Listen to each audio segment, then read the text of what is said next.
I guess you guys will tell me if it's muted or not. All right, too much shit going on. Like I said, I just filmed it, started it the same way I always do. It's too much effort for me to do it any other different way, and if it doesn't work, well, that's on YouTube.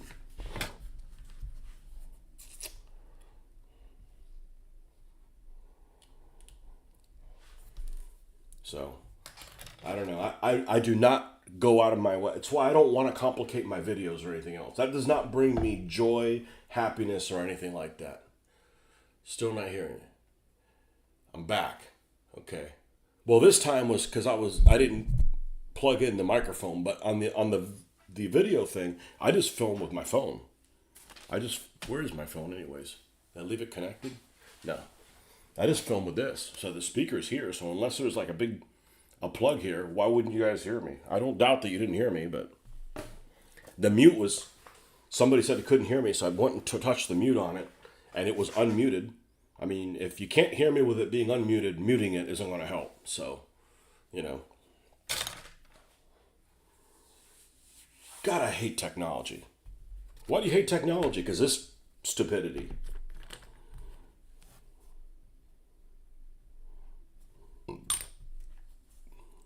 I was ready to give up. I'll go do something else that's less frustrating.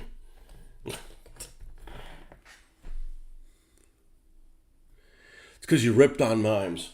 Well, if they just need to stand up for themselves and like say something in their defense.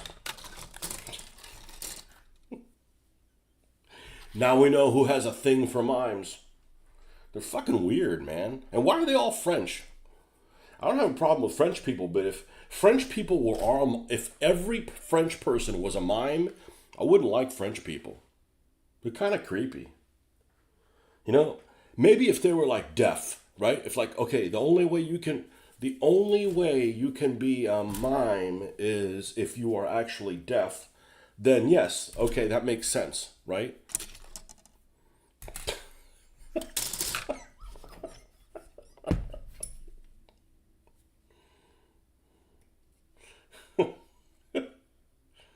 There's probably out there somebody that has a thing for mimes.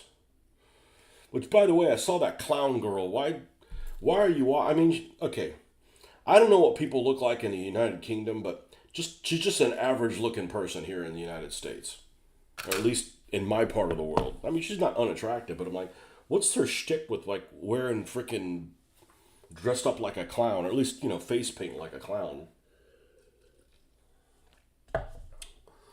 I watched a couple of videos and I'm like, somebody's an attention whore. At least she's not doing self-deprecating stuff other than, I guess wearing makeup. But you'd still be able to tell who she is. If you ran across to her in a Best Buy or something like that, you'd know it's like, oh, you're the clown girl, aren't you? Not that anybody goes to Best Buy anymore. That used to be like, man, a happening place. You'd run into people at Best Buy. Now it's like everybody just buys everything online. And I don't really mind.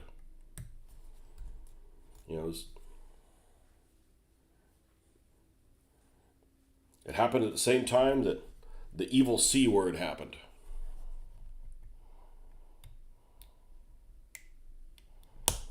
Yeah, well now I have my phone free. The problem is I don't do it in this mode because it's horizontal and everybody's too lazy to get on their computer and watch my show, I guess. Unless you're subscribed. Let me see if I can find the picture I was talking to you about. And this one's come up many times on different memes. Let's see if I can find it. Not that I ever searched for this.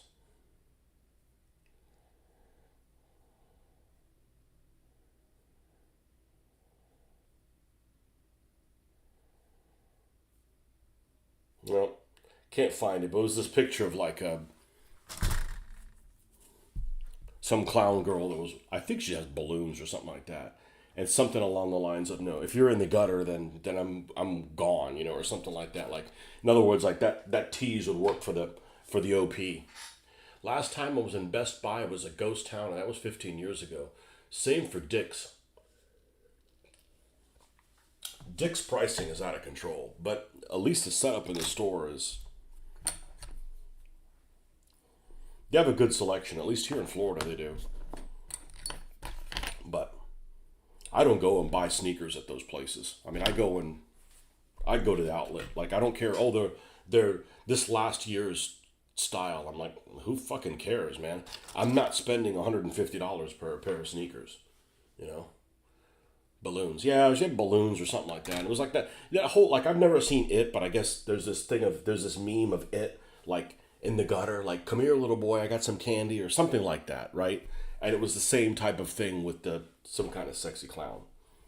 And the OP would say something like, if this is what the clowns look like, then, I guess she's going to get me or something like that. Like, in other words, the tease would work for him or whatever. That's the only sexy clown girl thing I've ever seen. I usually don't see the. But I guess there's people that are into that. I was never scared of clowns. They never did anything for me. Okay, the fit on this isn't bad. But yes, we are going back to the Hot Wheels. Why can't I build some fucking tanks? I'm sure Marcus doesn't mind. Sometimes you just feel like building something. Just like sometimes I feel like painting something. Like,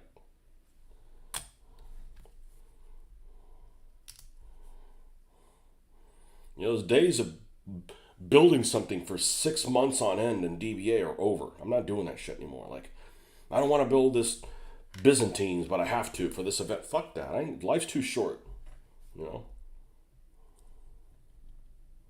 You're not the boss of me.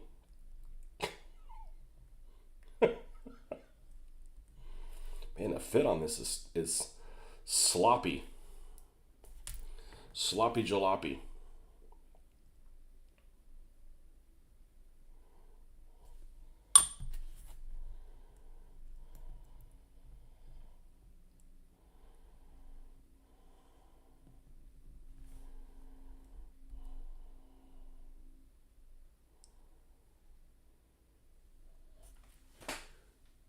I enjoy both. Cars have been fun to watch from a color standpoint. Well, it is. It gives you like there's some really good graphics that are already pre-painted on these cars, and it's like, okay, well, how do I make them better? Right? I don't really want to wipe them off. These are all going to be snow, by the way. All four of these are going to be snow.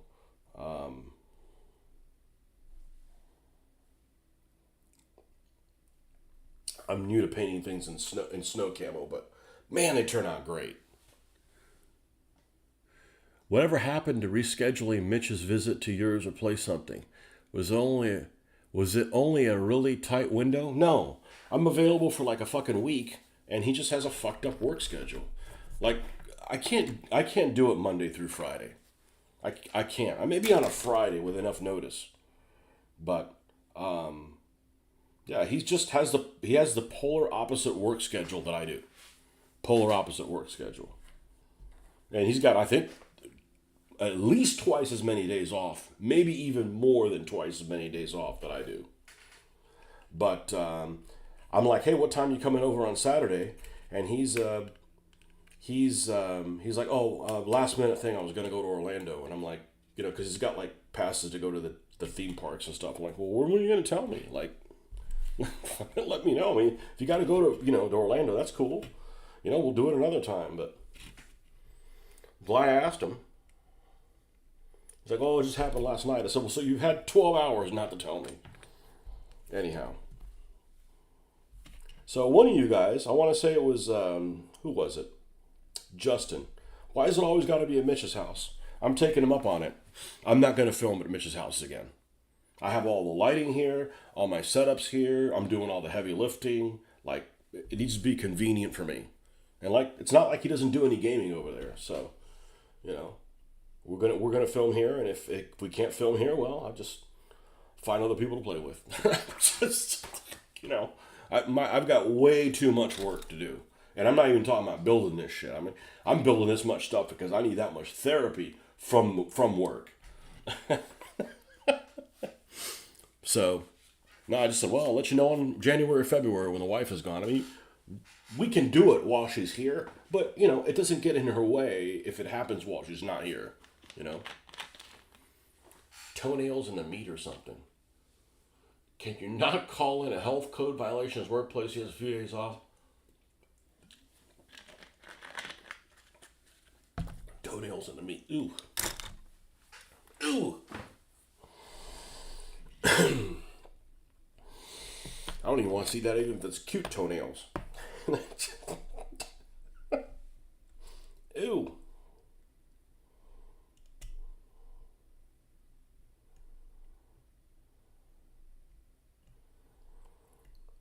So, you know, I said, yeah, he's like, I'm going to be off Saturdays. Okay, well, this Saturday will work because the wife will be gone. And I think he was available the 27th. Well, I didn't bother reaching out to him. I got the house full of people. And I can't do shit during the holidays. I'm running a fucking hotel here. Wait, a hotel people pay to stay at. It's not a hotel.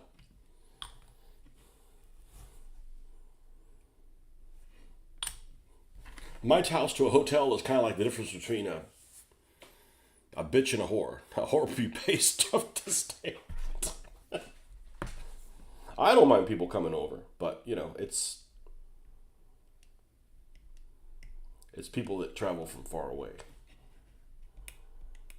But no, we have some kids here. I mean, they're not children. They're, you know, they're young adults. And I told my daughter, I said, you know, I could run a game of Gaslands for you guys. It's not like they can't comprehend it. And my daughter's like, nah, it's probably better if you don't. I said, okay. I mean, the kids play like, one of the kids say they play D&D. I mean, D&D is uber fucking nerdy compared to this, as far as I'm concerned. I ain't playing a role-playing game. That's fucking weird. I've played role-playing games since I was 13 years old. Not playing that. Now, there's a big difference between role-playing game and Hero Quest. LARPing, role-playing game, Hero Quest, tabletop war game. You know? Got to get back to work. You have to work today?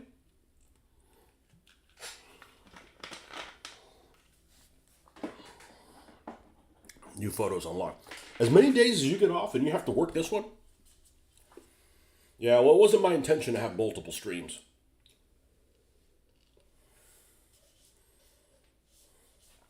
I prefer this format. It just doesn't get as many views out there. Like, it doesn't get suggested to people. They may not know about it, you know.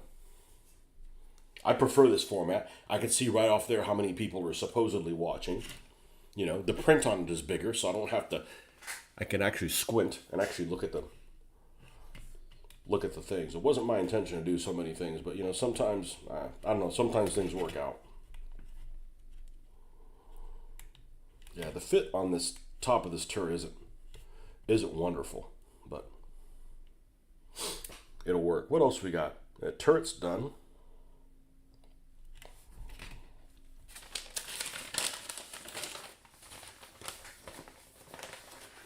Yeah, you doing anything for New Year's? Wait a second. It's like, hopefully you'll be off soon, man. You're going to miss the New Year. Somebody's got to work during the New Year. Why has it got to be you? All right, we're going to put, since there's holes here in it, I guess. I mean, I guess I could fill them in. But they look the same as this one. I'm going to go ahead and put the fuel cans. Hopefully they're new, not two-part fuel cans. They probably are. With no locator holes. Oh, no, they've got little positioner type things. All right, let's pop these things out.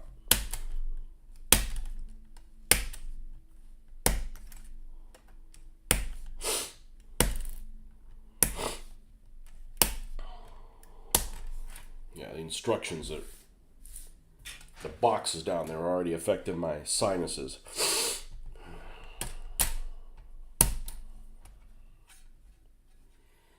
Oh, we forgot the little tip that Eshy likes to put on their freaking tanks. What an annoying idea.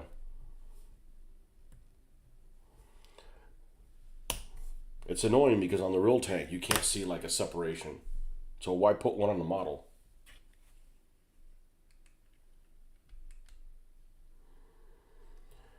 All right, what we're going to do is we're going to go ahead and glue it on, and then we can trim it once it's connected. Because there's not really any way to hold on to this little piece while you're doing that.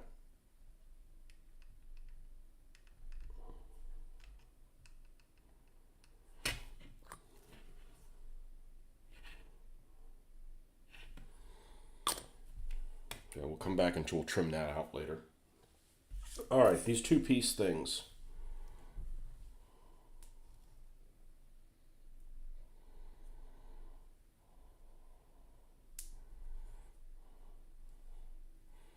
Same thing with these. I got half of mine just to glue them together, and then after they're glued, then come in and sand sand them apart from each other.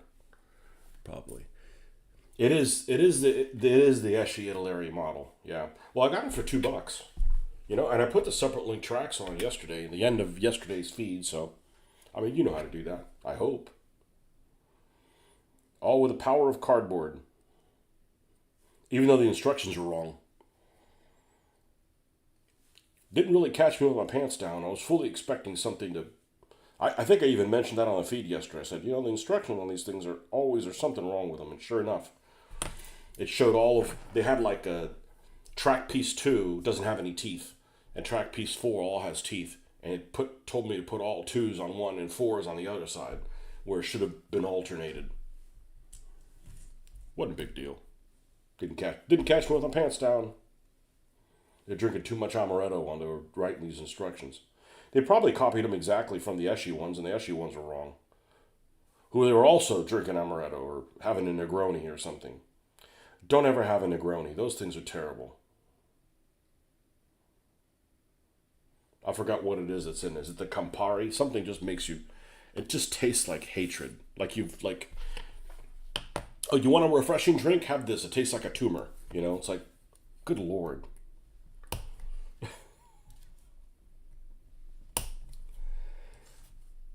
Well, you know who's not an alcoholic? Me. I'm not even looking forward to having a drink tonight. I got so much alcohol in the house. I never drink. I mean, yes, I've had if it'd be later in the day and I'm working on T-34s, I'd probably, pour myself some vodka and we could sip on it just for the spirit of things. See what I did there? And, but I don't care, don't take my caffeine away. We're gonna fight. But, and even more so the older I've gotten, it's just not important.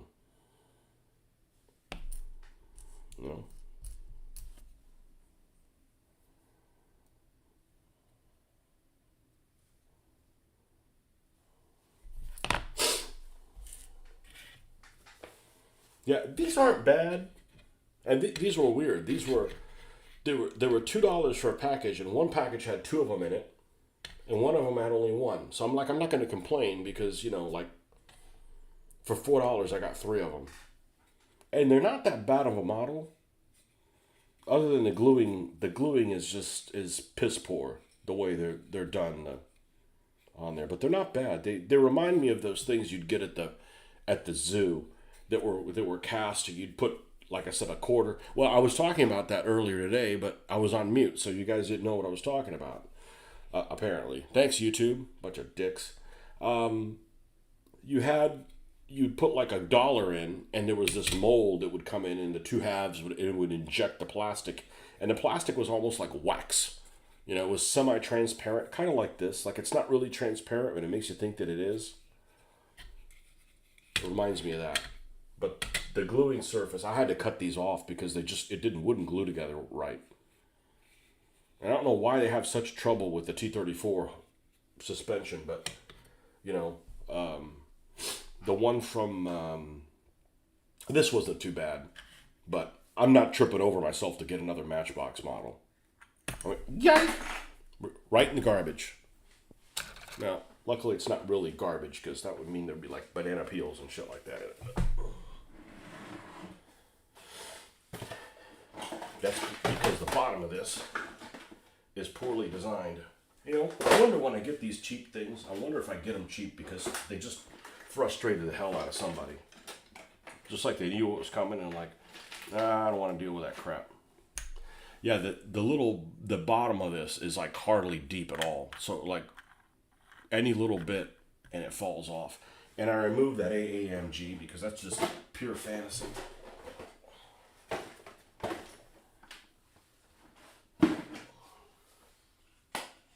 So much packaging. So much unnecessary packaging. And I don't care, this one's 176. Almost all my T-34s are this scale.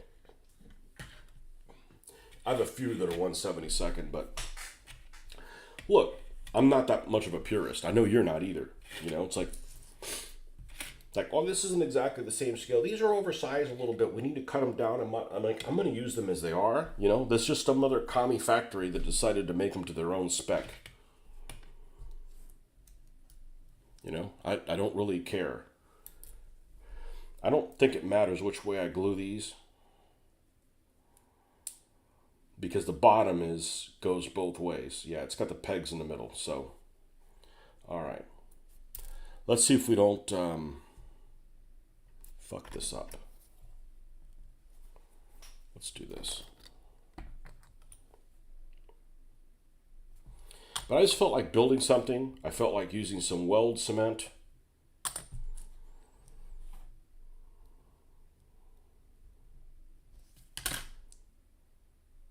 That worked okay. Let's do it again. Do it again, do it again. But the barrels on the on these Matchbox models are way too flimsy. They're even flimsier than Dragon stuff, and that's saying a lot. And I don't know how old these are, but there definitely is some brittle factor to them. They're like slippery and brittle at the same time. Kind of a bad combination. But I said I paid $2 for it. Like, you know, I'm not really going to complain about it. You know, I see something that's $2, I'm buying it.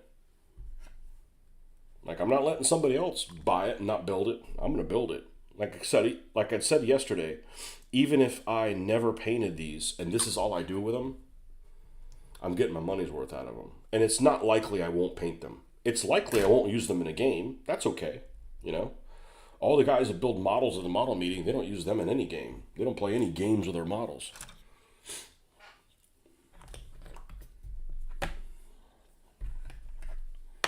And I don't care about the decal sheets because I'm probably going to paint my own stuff on them anyways. Yeah, this is shoddy fitness. But I don't think it's a bad model. I think it may have some inaccurate stuff to it, but it's not a bad model. The track went together pretty well once we decided to, you know, use our own brain and not trust people. So these will go all the way around. I think that's all we have to put on it. Other than the little accoutrement, which we're not going to, because we're going to probably cast. We're going to make castings of some of this stuff so we can put them on these other vehicles, including the box of dirt. You know, this is. I used to think this was a toolbox. Like, oh, look at the communists. They just give them a shitty cardboard box, a big wooden box to put their tools in. Oh, there's no tools. That's filled full of dirt. Like, you want protection? Put this box of dirt in front of you.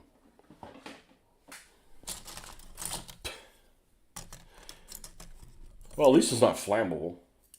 Okay, these are extra parts. These are extra parts. These are extra parts. You don't need the instructions. All right, well, what I said earlier, if I still had time, and we still have time, we're going to roll into some more Eastern Front stuff.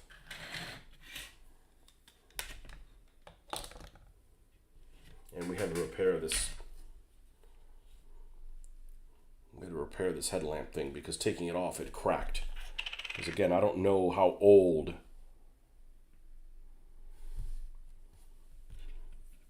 this casting is. Although I feel like this is a recent one. Like it was in an Italy box. This is the part I hate.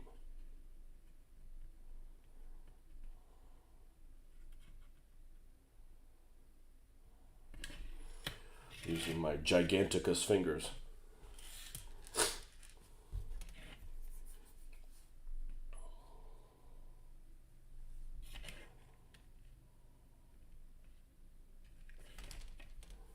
Well, we'll trim these things out before we put them on there. All right, I'm gonna go put these in a baggie, and then we're gonna go to the garage and get the next things that we're working on, and they're by Matchbox. I'll be right back.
Again, pick these up for $2 a piece. 3 Matchbox Panzer IIIs. Let's put these down here, so hopefully I won't breathe.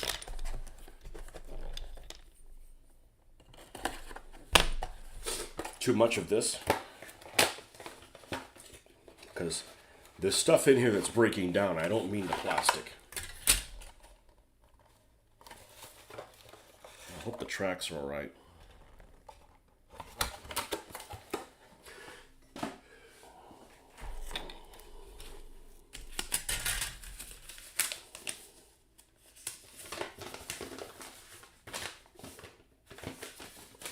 I'm not even gonna look at that. Let's pull it up on the phone. Like hazardous to your health. Yeah, this barrel is way too thin. Way too thin. Now it's interesting. I have something here that looks like a freaking head of a water buffalo, like the skull of a water buffalo. Oh, you got to see this. If you've ever seen this, this is really weird. I don't know what this is supposed to be.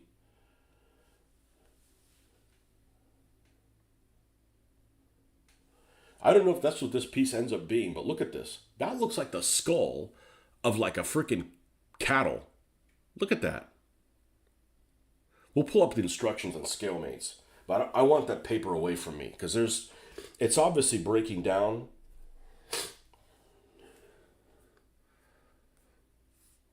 So we're going to do ScaleMates,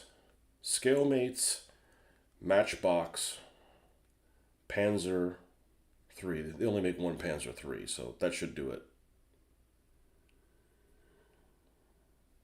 And let's pull up, download the instructions, and now I don't have to breathe those things in. It's for the diorama. Great, love the old Matchbox kit. I've been thinking about buying one of the Revell versions, but too many other things to work on at the moment. The Revell Panzer IV-H, and it's not an old Matchbox kit, is one of the best models I've ever had. Revell has, at least for me, if somebody says Revell, I'm like, ugh, that's not going to go together well. It just has a history of that. The old Revell from the, when we were kids. But they have some, I guess Revell of Germany is all right, I am concerned that this is, wherever we get this, it looks okay. And I got some Panzer IIIs and 176. It's not that big of a deal, but this is going to be, these 3 will be for Wintergewitter as well. Snow ones.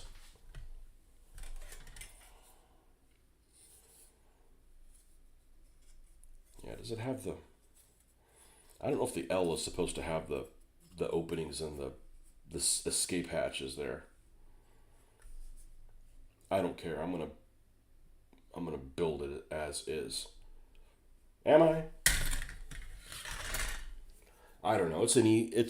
Let's go grab our Panzer III book. Let's get our Squadron Panzer III book out. That's why we have this stuff.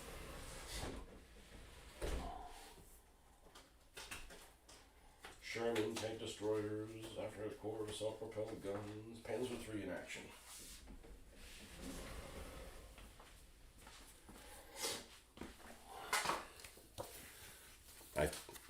Does it have a short barrel too? Not that I'm going to make it into one of those. No. Okay. Good. I don't like the N. The N would be, well, if they gave you the short barrel, you can't do it. The N has the M muffler, I believe. I could be wrong. I've been wrong before. It'll just be again. All right. And L, we have the add-on armor. Yep, looks like it has that. Okay, good.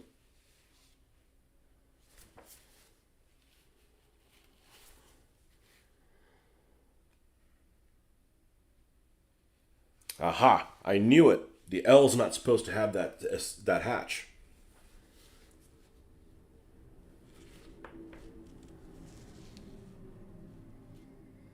Okay, that's a Panzer III L late. Nope, doesn't have it. Doesn't have it.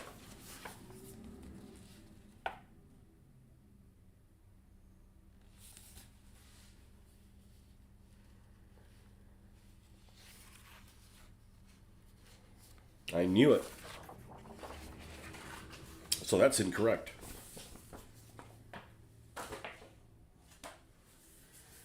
And I can't make a J out of it. Could I make a J out of it? A late J'd be alright. I have that same front, so that's probably not going to fly. Well, let's see how this tells me to put this thing together.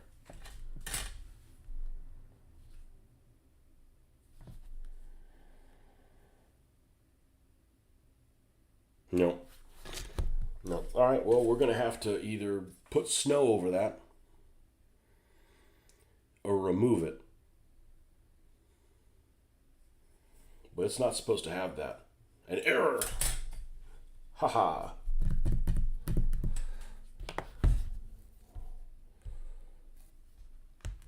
Alright, it wants me to put the three-piece hull together, which I hate doing. I'm going to remove this with this.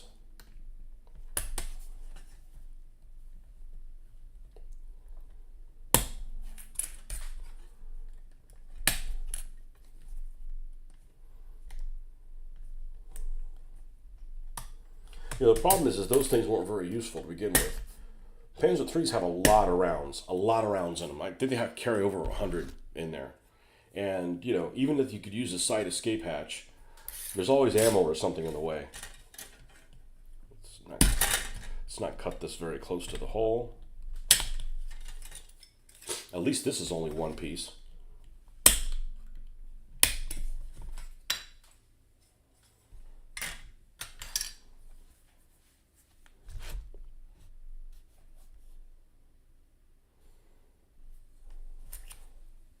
See how difficult this is to remove. I'm not going to remove it. I'll put goop or something over it. But we'll hide that.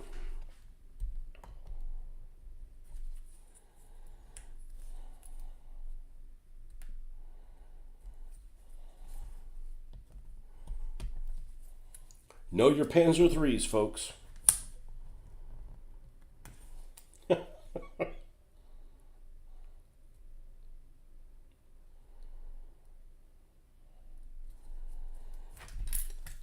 This plastic is a lot softer than the T-34 one. The T-34 one was more brittle.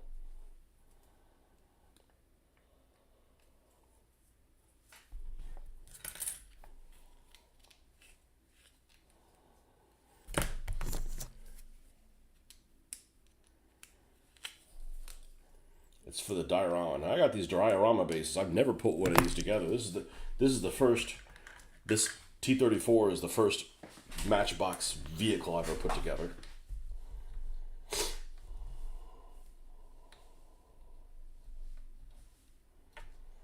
I wish they were 1/72nd instead of 1/76, but I mixed them freely. It's not that big of a deal. But if you're going to let me choose, I'm going to choose the 1/72nd scale ones.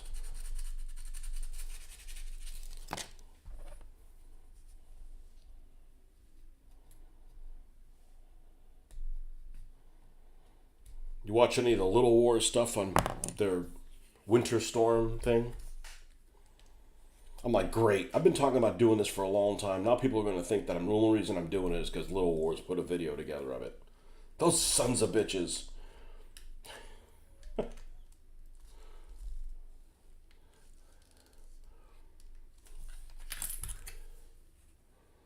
First thing I notice is the order battle. One of the mysteries. I look at stuff like that. You look at something like, oh, somebody finally did a video on it.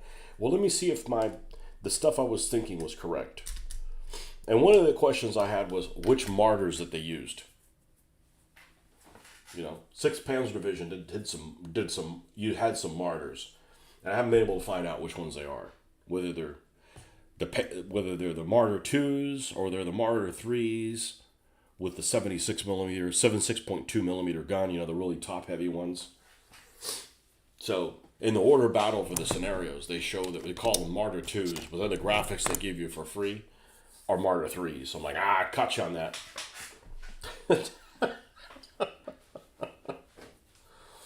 And they use a lot of hexagonal I think all of their tanks in that are all the hexagonal turreted T-34s, and I don't think that they were that common in that period. I mean, there were some, but most of them were going to be this type. So that's what I'm going to use these guys for. I mean, I could paint these for the earlier winter too, but I'm not really interested in doing that earlier winter stuff. I want to do the Wintergewitter. At least I got lots of Panzer 3Ls, so it's like, okay, got to find a use for them. And North Africa that late just doesn't interest me. Tunisia doesn't really interest me.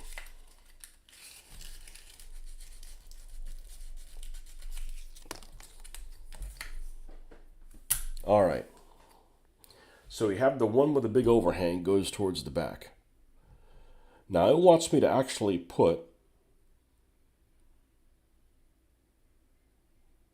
this together first and then put the wheels when it's on it. All right, I will follow your instructions once, but we're not going to build all three of them that way and find out that there's a better way to do it. I haven't yet, but I've been building some winter units. I've got some winter Italians and Romanians from Strel sets to paint. I could have made one of these, one of those captured Italian tanks with the big white X on the top, which actually looks pretty good. But those poor Italians, man. Fighting off you think the Italians had it bad in North Africa. They had it really bad in Russia.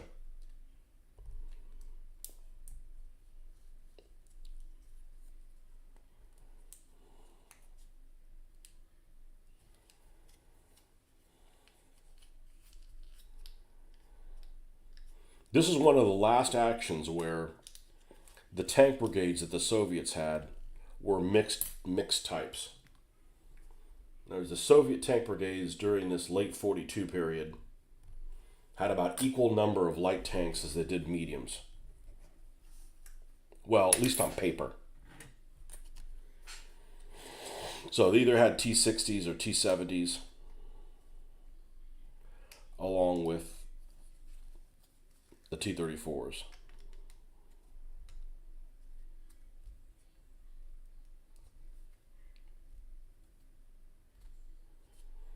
Yeah, I don't know if this is going to glue together that well. We'll see. We're not in a hurry.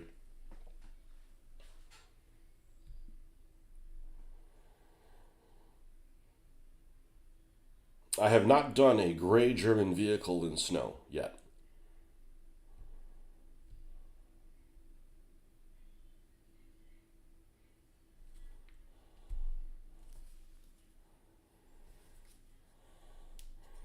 And I don't know if I can paint them and make them look shitty.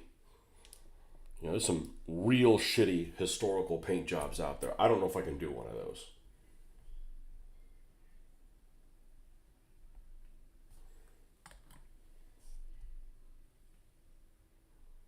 You know, the T-34s I've done that are snow, they don't look shitty. They're good. They're some of my favorite vehicles. And it's the first time I ever did a snow job on them.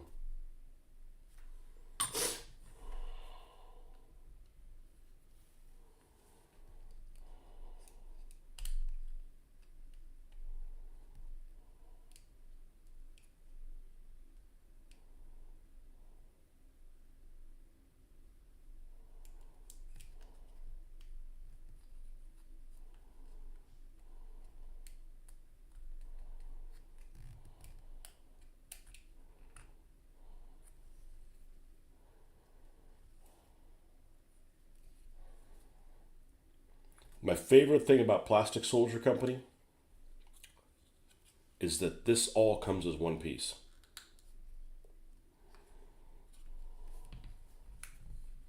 And it's just a big time savings. Got a Stug from Courlon that is on the deck. It will be winter. Is it going to be gray? I'm not going to be ordering any models from them anytime soon. And it doesn't. Oh, you know what? I was on one of my feeds the other day. You'll get a kick out of this. And I believe his name is John Bishop. And he was the sculptor for Arvernay came on here. And I was chatting with him for a little while. So that was super cool.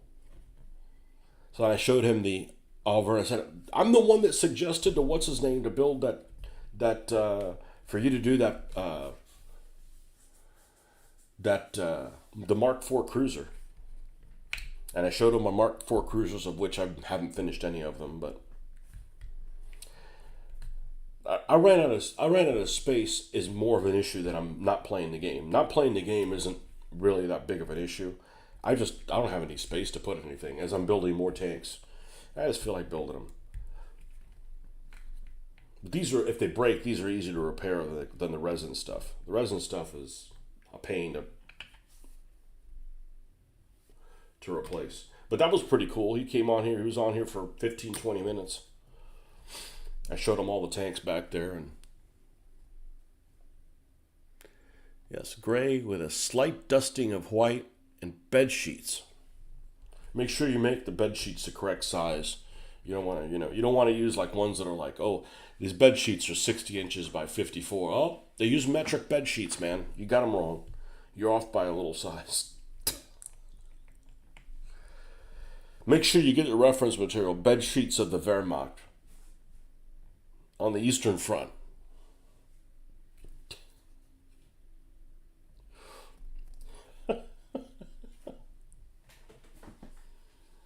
Okay, I think we're welded up on this. All right. See, this that I just did that took like no time, I wouldn't have had the patience for it as a 12-year-old. I've been like, we're not gluing together. You'll paint the undersides. Uh-oh. I do too. I leave them primer black. It's the shadows. All right, now, thank goodness this isn't a Panzer IV. I want to see how this track does. Not that I'm worried about it. We've kicked these rubber band tracks out of in outer space many times. Oh. Sharp sound. Okay.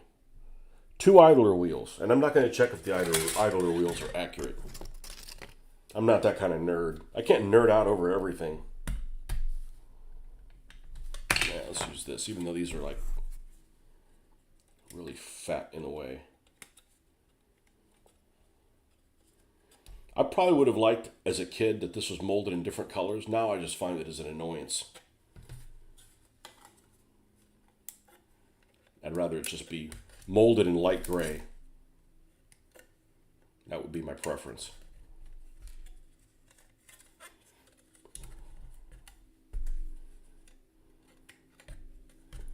Okay, that's those. What else can we But I guess we can do this. The sprockets. Ooh, that's brittle.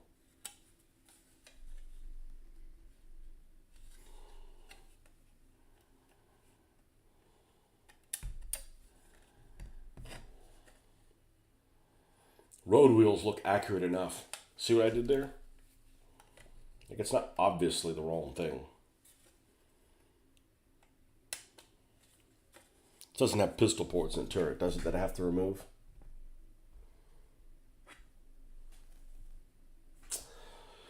Looks like they might have them. I don't think the L had the pistol ports. And that's the thing about all these details. You get to decide as a creator what you give a shit about. You know? And there's some things that might be accurate, but then when you get down to it, the shape of the turret isn't good. Like the Plastic Soldier Company Panzer IIIs, the turret is just, it's like too tall. Like, it looks good on paper, and then you put it together, like, there's something wrong with this tank, and I can't put my finger on what it is. I said the turret has too much headroom.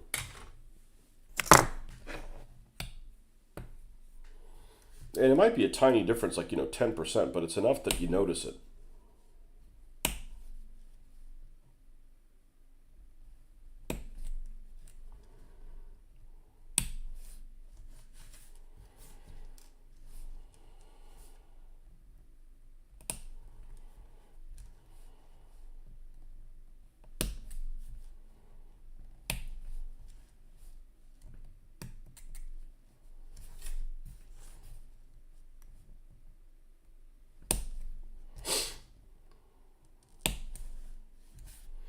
I bet it's cold in New York, isn't it? You don't get any, like, scraps of that paper where you're at. I think you're far enough away from, well, you're really far away from Times Square. As much stuff as they drop, though, you'll probably get some fallout from where you're at. You got a lot of buildings in the way, buildings and alleyways to.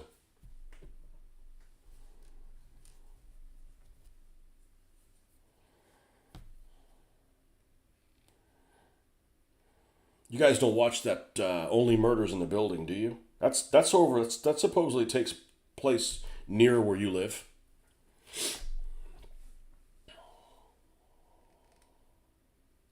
I know it's just a make-believe building, but that's one of the shows we watch as a family.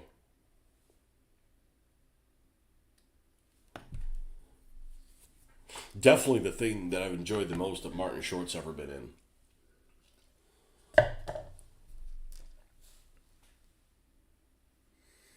Yes, in the 20s. That's good weather, man.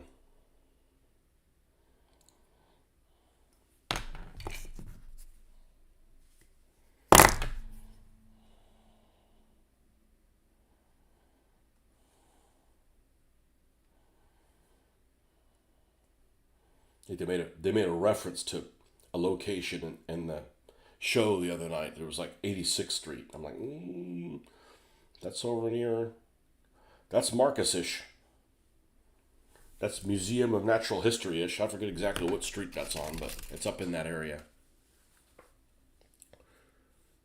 I just realized I never looked at the map. I love finding stuff. I'm a map guy. I look at stuff. I'm like, oh, where is that? I want to say the museum's like 82. This is going off of memory. 84, 96, 86, 86th Street. Oh, 86th Street is the one that cuts through the middle of the park. Or one of the ones that cuts through the middle of the park. Where is... Museum of Natural History is 81. Okay. Yeah. When we stayed at... no way. There's a Sesame Street? I'll be damned. I forgot when I went there to ask somebody to tell me how to get there. How to get this. Hey, can you tell me how to get to Sesame Street? And we were right there. We stayed at... between Broadway and Central Parkway. And not this one. The one like in 2000 and let's see. Is it before 9/11?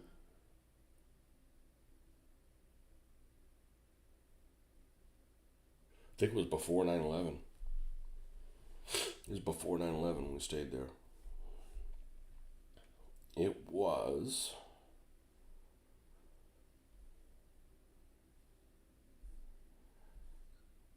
62nd, or there's a YMCA on a fucking roof. There's like caged. It was like somewhere around 64th, 63rd, 64th, 65th, between Central Park Way and Broadway. That little wedge area.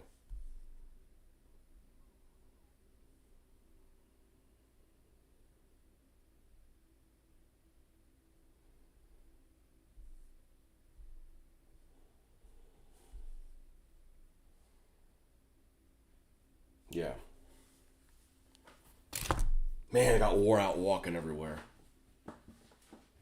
But the same thing happened when I went to Europe. Man, the first day of walking in Europe, I was like, son of a bitch. Like, just pounding pavement, like, freaking kills you. And then you, like, it's sink or swim. You know, you either spend the rest of the time in a wheelchair or you just keep going. And you keep going, and then, you know, eventually you get used to it, you know? You're in 68th, but next to the Hudson. Okay. Yeah, so a little bit farther and a little bit further to the west.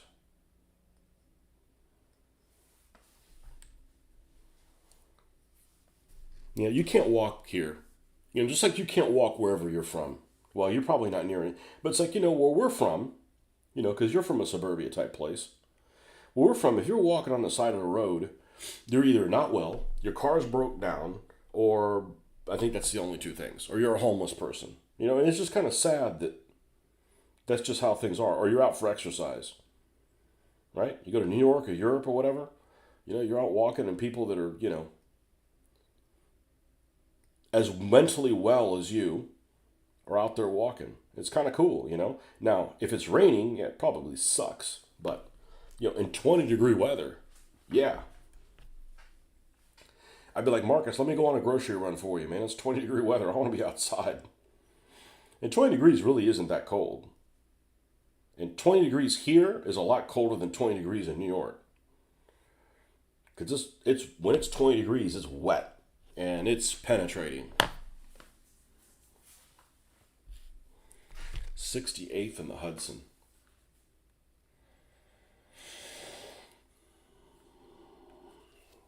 Sesame Street fresh fruit stand. I love maps. I'm a map whore. 68th and the Hudson. Okay.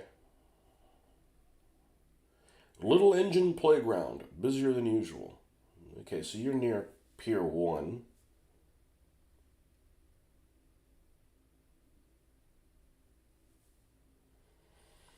You're nowhere near... What's that huge interior mall that they have? Houston Yards? Something like that. That was an interesting place. At least, well, we went there. Well, you were there. I already knew about you before. What, 3 years ago? 4 years ago when we were up there? I think it was 4 years ago.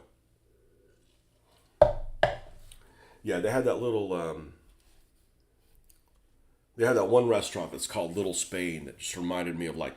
This is what the Spanish Pavilion would look like at Epcot if they had one. That was a cool place. That was a cool place. I like New York. I just wouldn't want to live there. No offense. I know you probably don't want to live there either.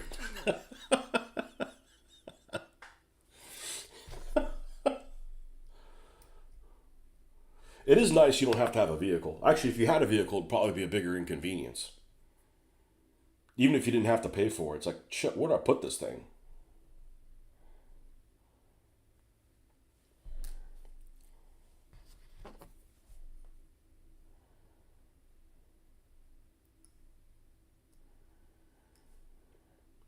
And also, if you have a vehicle in a big city like that, or even in Europe,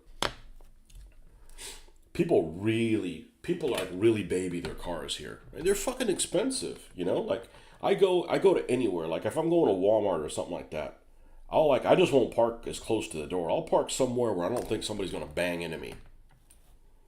Like I'll find a curb, not under a tree, so you know, birds shit all over you, you know. Somewhere that my car is not going to come back, you know, destroyed.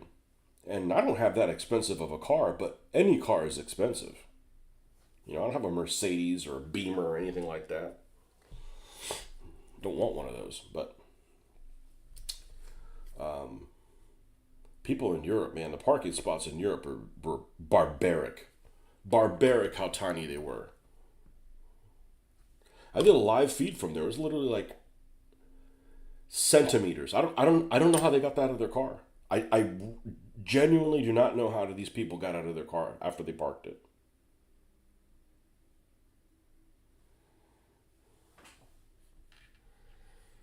Okay, here's the sprockets. The idlers, I suspect the two flat sides.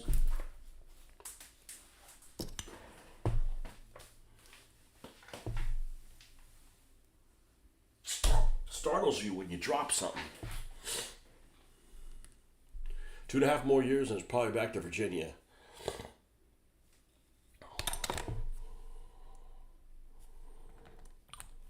That's a long time. I mean, it isn't, but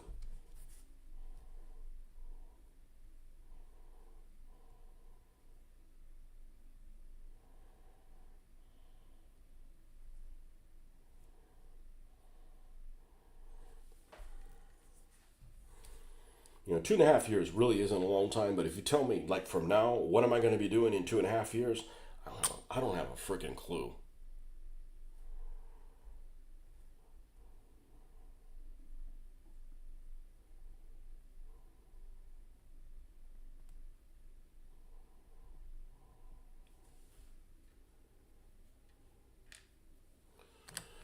Okay.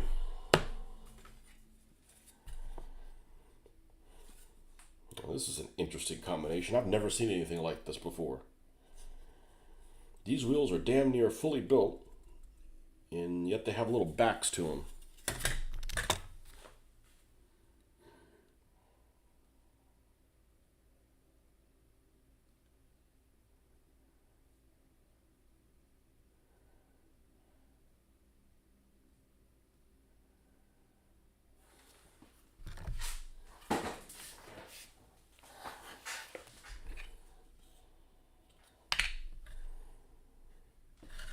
All right. So, and then yet they don't have pins. Oh, I see. Well, that's unique. Give these guys some unique points. Let's remove this from here.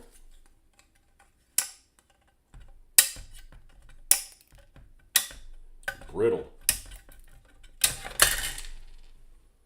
Well, that was uncalled for.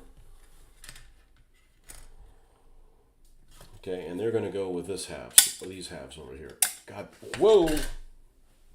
I wasn't even clipping next to you.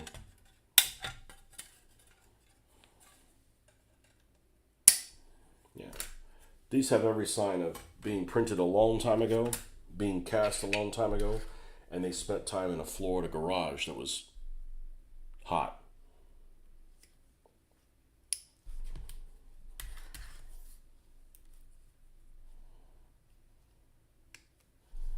Let's just get these out.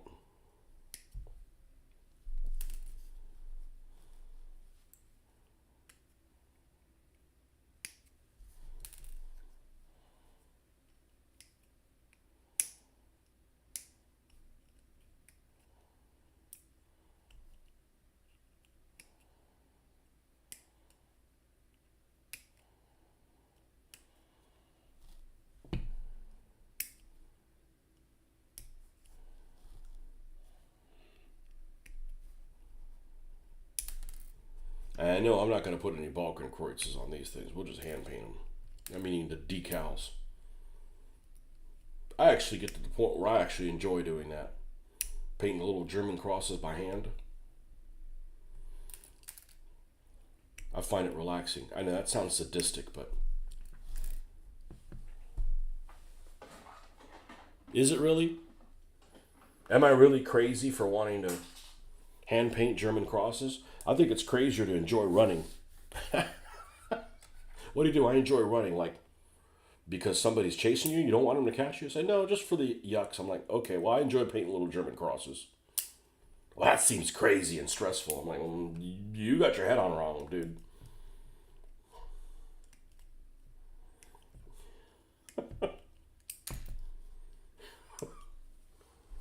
Yeah, these pieces are just like brittle galore.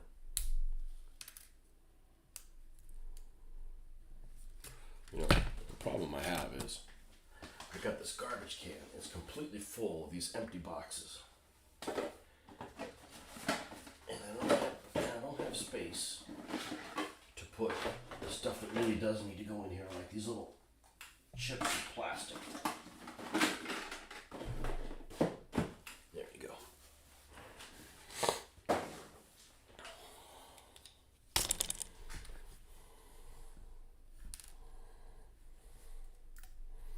I've been pretty unhappy. Yeah, this stuff just breaks off. I've been pretty unhappy with the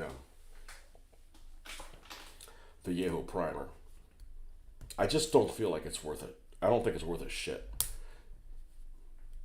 I mean, it paints on stuff okay. I just don't think it has any protection at all. I don't know. I mean, the only reason I continue using it is I still have some, but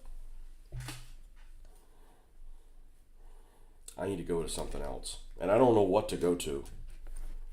People rave about Jesus. People rave about the Badger one. However the hell you pronounce it. Yeah, this is brittle as shit. These things are just going airborne. Let's do this then. Maybe we can hold it down a little bit more. Sterlinettes or something. I don't know. People rave about that one, but I look at it and it's like it's polyurethane, so it's like it just seems like it's the. There's too many people that recommend something, and they're fanboys of something, and they don't say, this is what I like, but they're like, well, this is the best. This is the best stuff since sliced bread, and you're like, is it?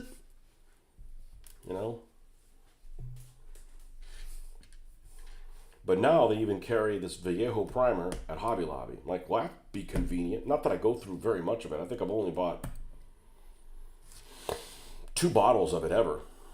It goes a long way.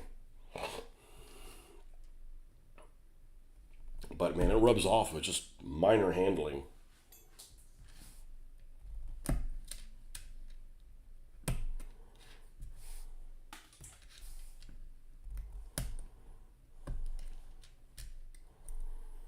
I forget how many of these little plastic bits you get by building plastic models. The plastic fluff, so to speak. Let's not lose a road wheel.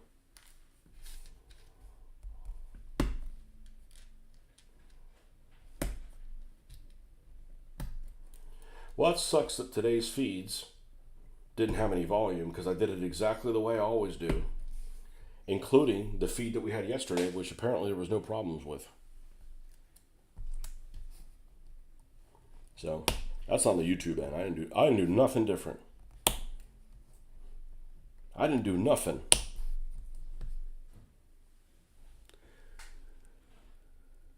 The retired fanboys of Bacchus are the worst. Good morning, man. Yeah, isn't it terrible when you ask somebody's opinion and somebody's like, instead of being honest, it's like, oh, this is the best thing. And like, they could have just said, hey, listen, they have good product, but they're not in a hurry really to ship it to you. Yeah, there's too many people that are just too fucking dishonest. And that goes in anything. There's no shortage of people that are just won't tell you things how they are, So nobody's offered to sponsor me, to send me free things, and they probably shouldn't, because I'll tell you like it is. I don't want to have to sugarcoat something. Like, man, this guy gave me some free stuff. I don't want to talk bad. Well, you don't have to talk bad about it. You could present the news in a non-offensive way. No Gaslands. Yeah. What? I can't change directions like at all? Hey, you don't eat the same thing for dinner. Oh, no spaghetti again 7 times in a row? I just felt like building something.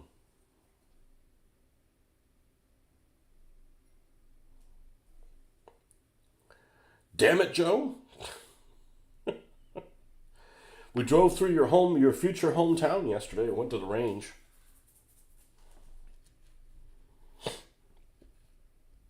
Drove through Lake City. Every time I go to Lake City, it's a little bit better. And it is podunk, but you know what? It's they don't shoot at you when you go through there. There's no crimes being committed in front of you. We joked at the Walmart there that we go to on the way back from the range is the people at that Walmart are better than the people at the Walmart in ours in town here.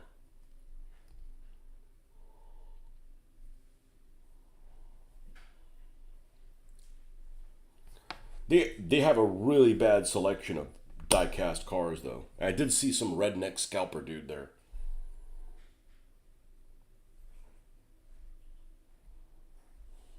But I think every store has restock issues ever since you know when. Oh, here we go. Hold on a second, folks.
All right.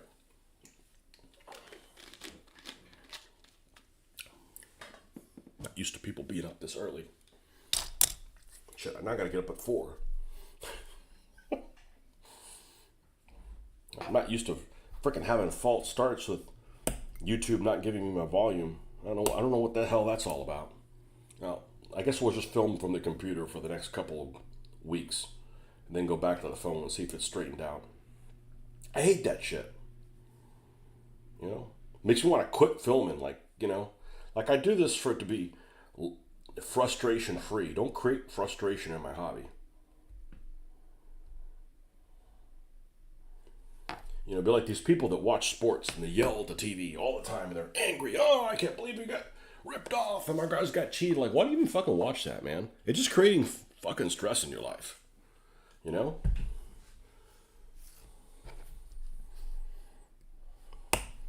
I mean, how much fun could it be like to be like arguing and getting pissed off all the time and something you're supposedly enjoying? If I don't enjoy doing this, guess what I'm going to do? I'm not going to fucking do it. I already get paid to do something I don't enjoy.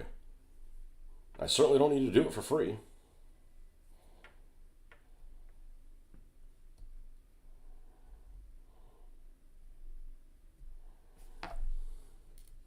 It just doesn't make any sense.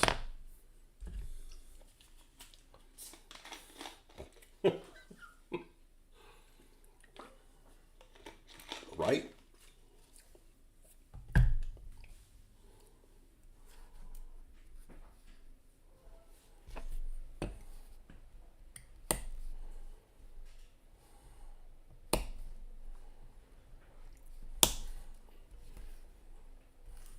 Yeah, see, if this was Plastic Soldier Company, the suspension already be put together.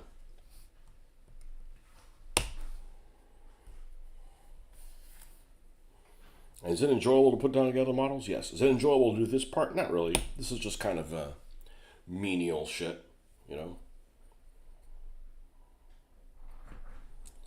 You could just buy something from Temu. It's already done, or didn't have a flash on it.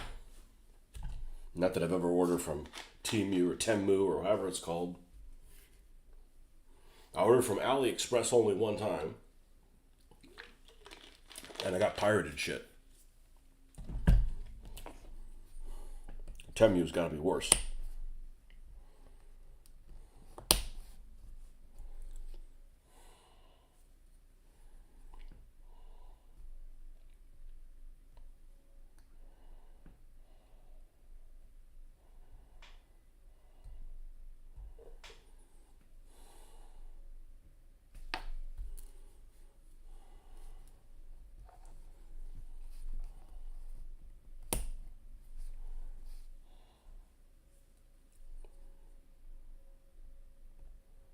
So I find it kind of depressing when you go to some place that everything is just flooded the market with like cheap crap. It's just crap. You know, you go to some store like, what store were we in yesterday? You wouldn't buy anything there, but Five and Below. That's a depressing fucking store. You go in there and it's like everything is just like made in some slave shop.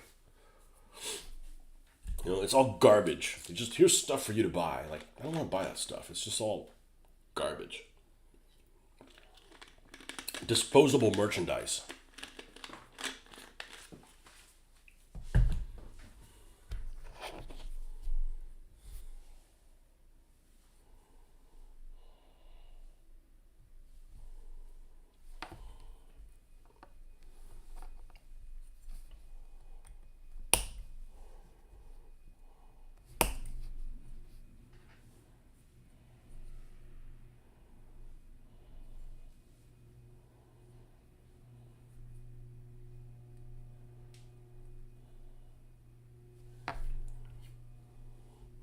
And my wife going shopping. I'm like, hey, you want me to come with you? I said, no, I'm ready to leave now. I'm like, I would have gone with you. I don't mind. I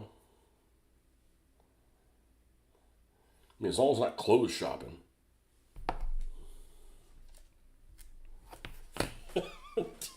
Which is called, I go sit somewhere and surf on my phone.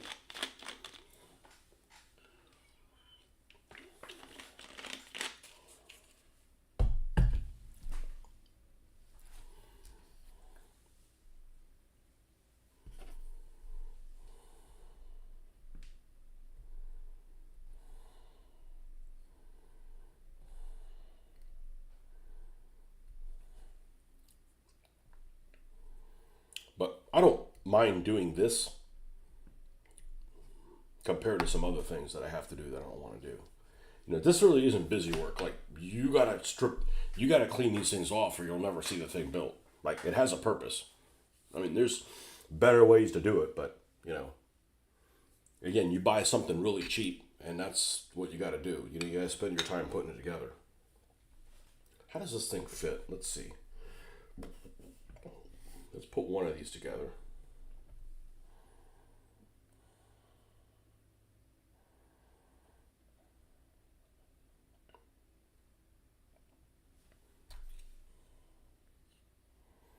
You can't put a whole lot of pressure on this thing.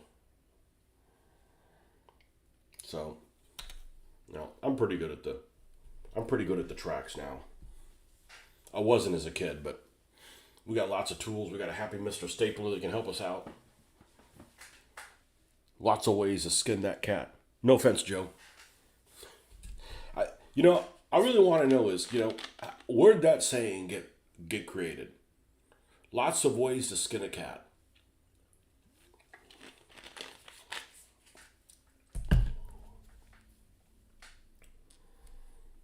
I don't have any plans to ever skin a cat in my life.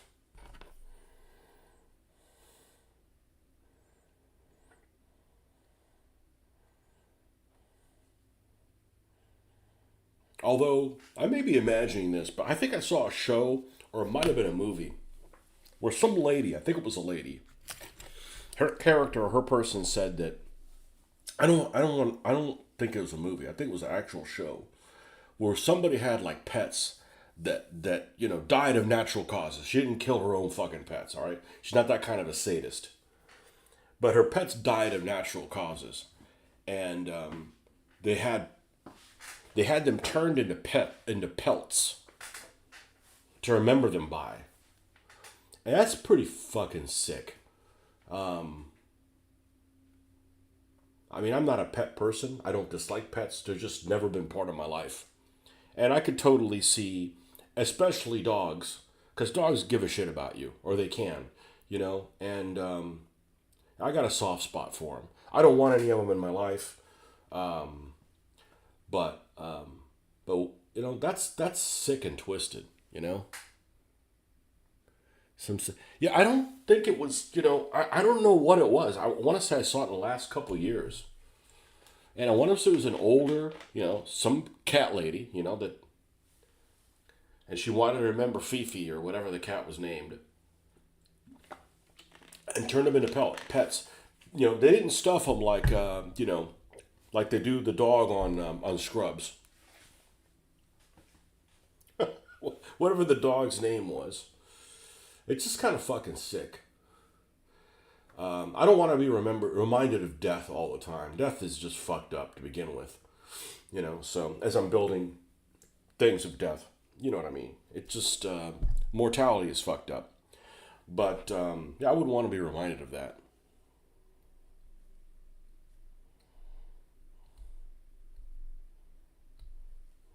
Most people kind of live in avoidance of mortality.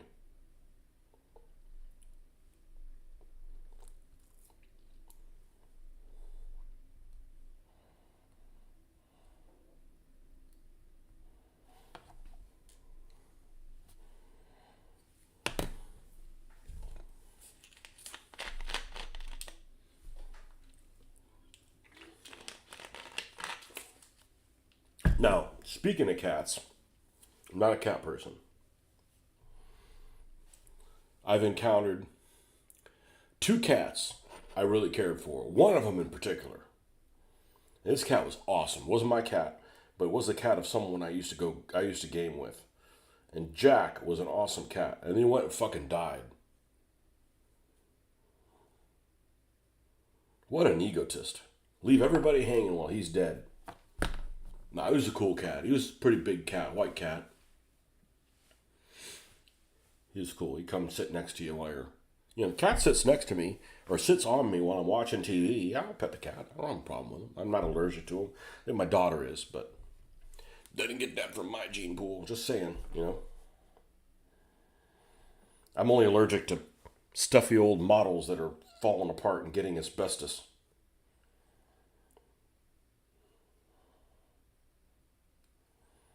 I just don't want all the cat hair and have to take care of something. And just, I don't need to be entertained. But if I go to somebody's house, I don't mind the dog coming up and smelling you and stuff like that. They're cool. I just don't want them jumping on me. That's all.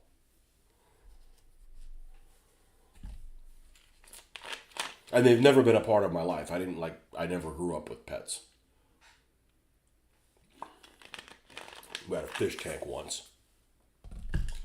As a kid. Or as a young adult, we had a fish tank. At home. And we got some snails. Oh, we'll get some snails to clean the algae. Yeah, the problem is we got some pregnant snails. And it went from having 2 or 4 snails to having hundreds. I don't know, thousands. I don't know that we had 1,000 snails. But we had a lot of snails.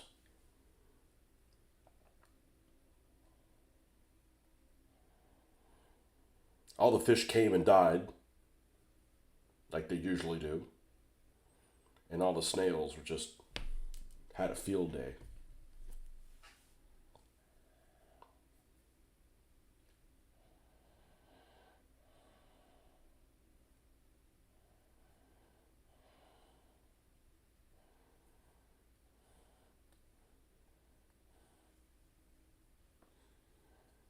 Yeah, I don't think I invented that though. It was some lady that it was a lady. Why's it got to be a lady? Because I don't know.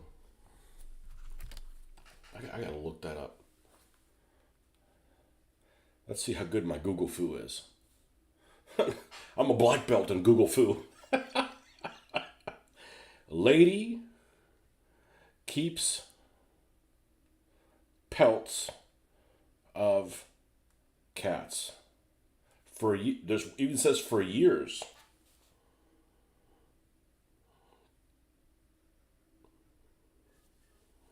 Okay, it's not. They didn't make coats out of them.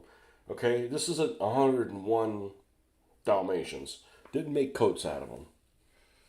You know, she just like generally like cared about the animals and like wanted to like keep mementos of them.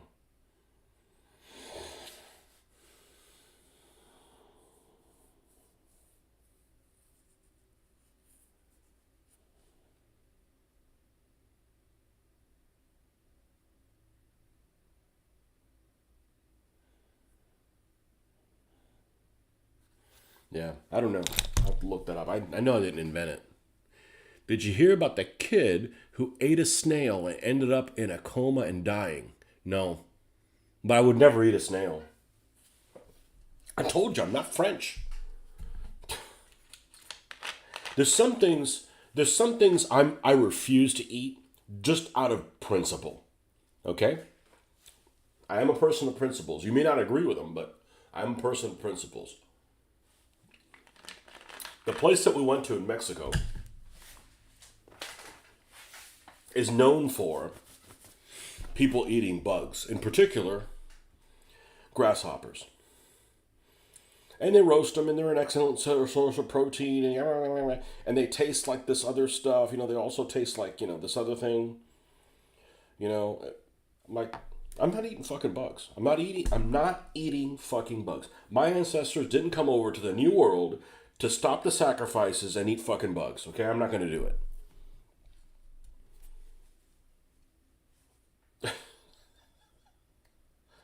Like, I don't hate spiders. Lots of people hate spiders. I don't hate spiders. I'm putting one in my fucking mouth.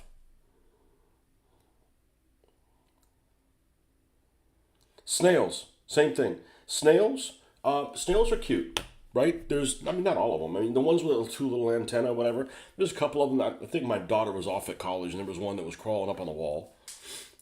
Slowly. Duh, it's a snail, right? So I take a picture of them, send it to my daughter. It's like, oh, cute. They're cute. I don't want to put them in my mouth. You know? Bunnies are cute. I don't want to eat rabbit. Thank you. I eat too many vegetables and bread, man. If you said, hey, you can't eat meat again, but you can eat all the bread, vegetables, and cheese you want, bring it. Right? I'm good with all that stuff. I don't dislike vegetables.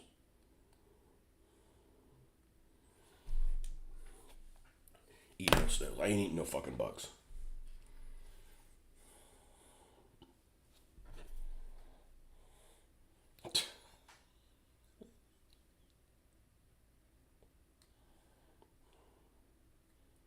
And they eat weird shit in the old country, too. I don't care where your old country is, they eat weird stuff there. Right? I don't want to eat that stuff either.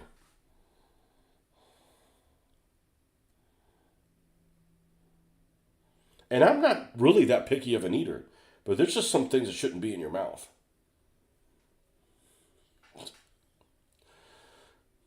The things you say to a 3-year-old, there's things that just shouldn't be in your mouth.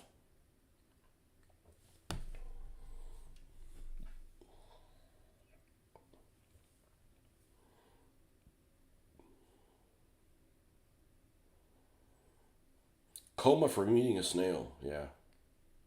Yeah, and everybody always says, oh, why don't you eat escargot? It's delicious. It tastes like butter and garlic. You know what else tastes like butter and garlic? Fucking butter and garlic. So put it on bread and eat it like a civilized person. And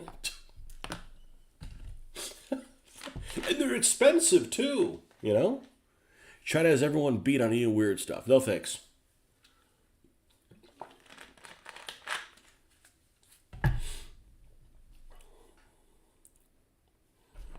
No thanks.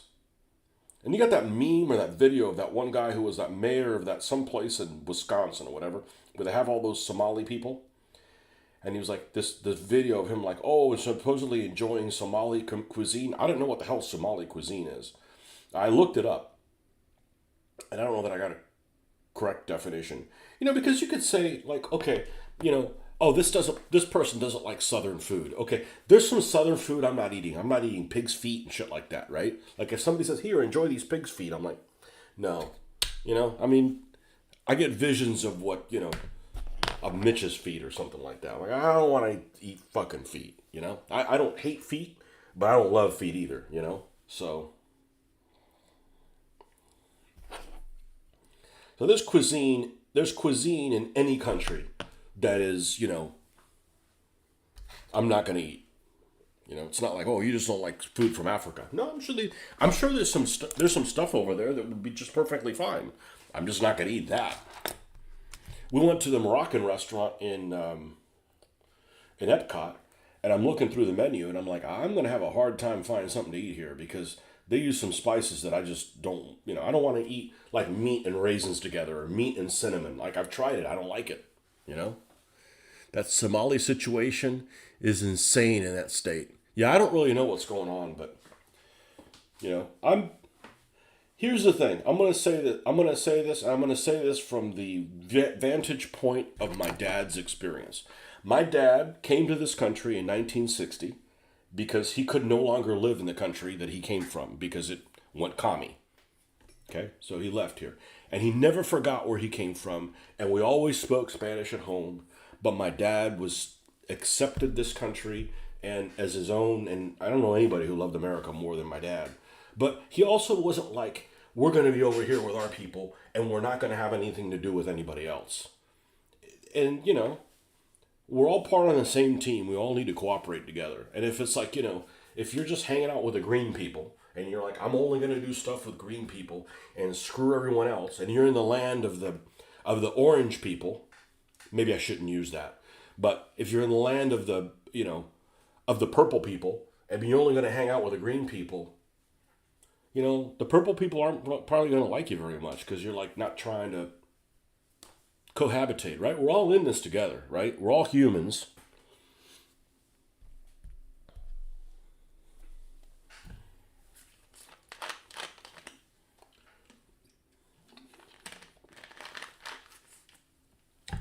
Regardless of what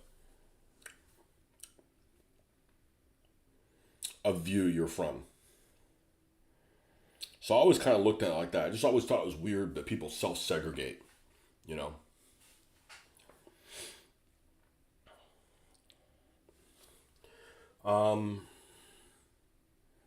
Where'd my instructions go? Scale mates. Scale mates. So I don't know what's going on over there though. Do you have a lot of people that just don't assimilate? I suspect that's what it is. Well, people aren't gonna like that. And by the reverse side of the token, there's a lot of people that probably not. We don't like these damn foreigners. I mean, that's not good either. You can't. People don't get to choose who their mother is. Or where they're hatched.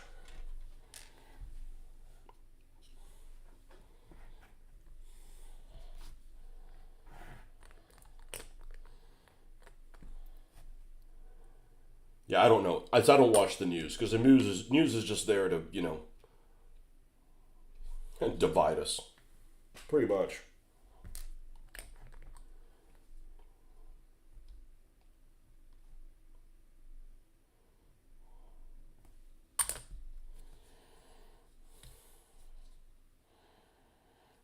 Okay.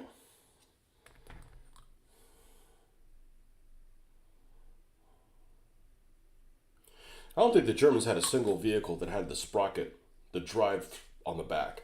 Although there's British vehicles that had them on both sides.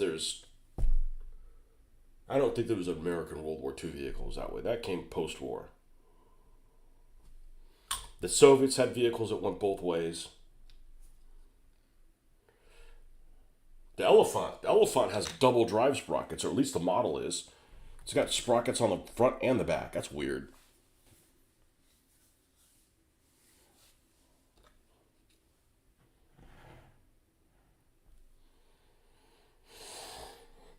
The one thing I don't understand about it is if you take people that have an influx of folks that come from a country, at least go to the part of the United States that has similar weather patterns.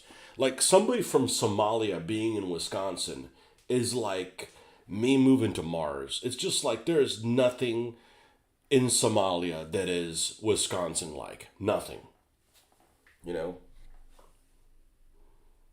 It just doesn't make any sense. It doesn't make any sense.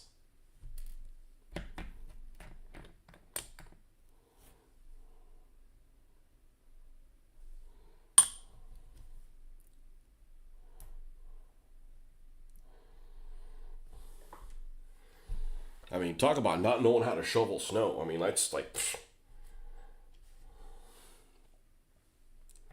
not even remotely similar. Maybe they're just tired of being in the desert. It's like, hey, what's this snow stuff like? Oh shit, it's cold.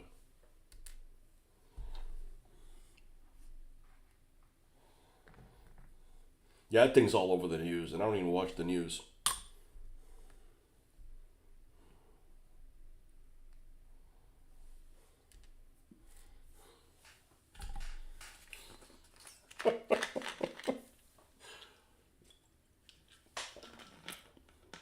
And I don't generally know whether that guy generally enjoyed the food or not, but I'm just telling you, if you put a plate of food in front of me and I don't like it, I don't want to be in a situation where I can't tell you, no, please don't give me more. I don't like the taste of this. But then, I'm not an ass kisser.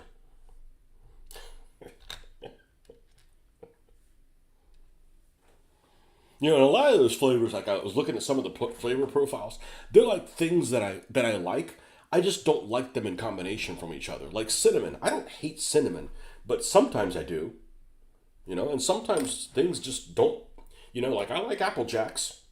I can mess up some Apple Jacks, right? But I don't like those cinnamon stalks. Like you go into like some like Hobby Lobby or some place like that, and during the holidays they'll have these stalks of cinnamon, and that smell like I can't stand it. It's too pungent. You know, clove. I like clove, but it belongs on ham, not on anything else. For instance, there's a drink that my wife really likes. It's called an old fashioned. Most of you probably had one before. I don't care for it. Why? Because the bitters. And what do I not like about the bitters? That they're bitter? No, they have these. They have a flavor profile of things like that, like aperitif type of flavors, and they just like it's like hatred in your mouth to me. You know, I could drink it if I want to, but I don't want to. And it's those, nutmeg type of nutmeg, cardamom, cinnamon, clove. Like that doesn't belong in a drink, for me. So many people happy about the tanks. Hooray, we're back to World War II. Well, I mean, we never left. We just took a break. I've only been doing, I have a wall full of, Hot Wheels, no space to put them, and I've only been doing it for 3 months. And I'm not even going to tell you how many I have unbuilt, because I don't fucking know. But it's close to 400. I should count them one time, but I don't know that I can count that high. I'm not good at algebra 2, so I can't count that high. It's in the hundreds.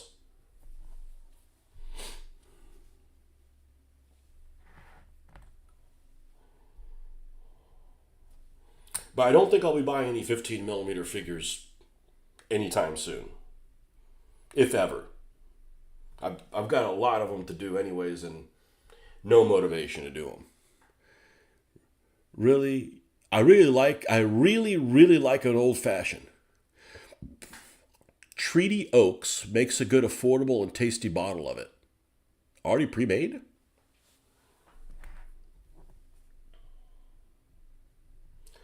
And some things are an acquired taste. Like the idea that I enjoy drinking scotch would have been crazy to me 20 years ago.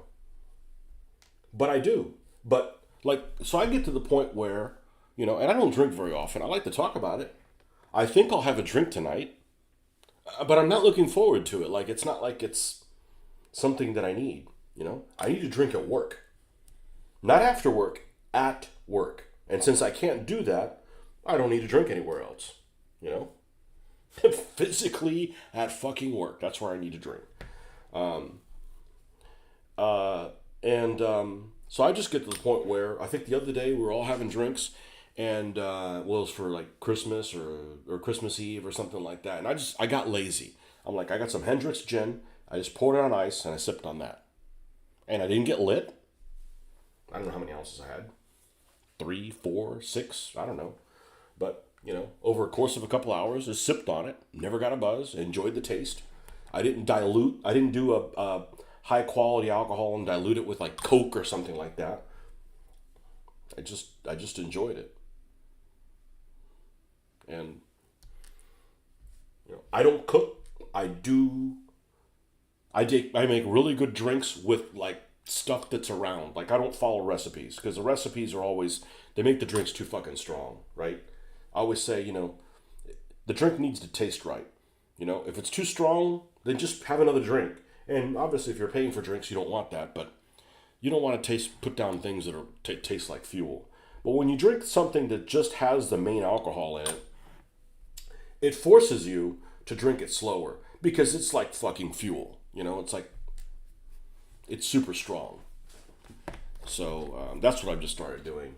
But even this vodka we picked, I don't really like vodka, but I picked up this vodka and I drink it straight. I drink very little. I sip on it, sip on it straight. We're not in a friggin' hurry like, oh, we gotta put this down, we gotta catch a flight or something. Yeah, my wife really likes old fashions. My daughter picked up this thing in Europe that she liked, in Spain particularly, that's called, they call it vermouth, which is basically vermouth, right? The sweet vermouth, and with like a slice of orange or something in it or whatever. I don't like the taste of vermouth. It has that old-fashioned type of flavoring in it. It's like an aperitif type of bitters taste. It's not really bitters. You think bitters like, gin's bitter. Like, why you drink that if it's different? It has that aperitif type of clove, cardamom, that kind of stuff at the end. I don't care for it, All right, folks. Got to get ready for breakfast. Have a happy New Year's. You too, man. Don't go anywhere. Don't drive anywhere. Well, in your case, it's not an issue, but... Okay, we got 3 across the top. This is the other side that goes in there. Right, we'll have to take these little bastards off. And then we can start putting the suspension on and see how these tracks work, because that's what I really want to see. I want to see if these tracks are going to work, and if not, I don't know what we'll do. But this will not be, for the nth time, this is not going to be a Gaslands tank. I am going to make a Gaslands tank. I'm probably going to make it probably from the brothers, probably. I don't really see them having a rig. I mean, they could, but...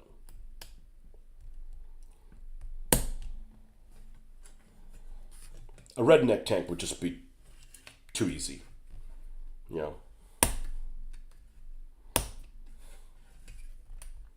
Mexican tank wouldn't be bad either, but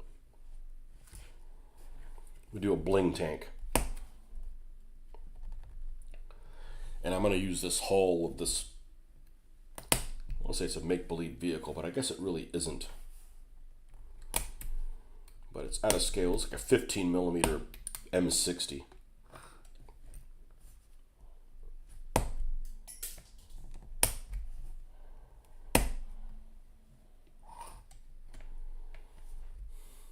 So it treads a lot. Something like that.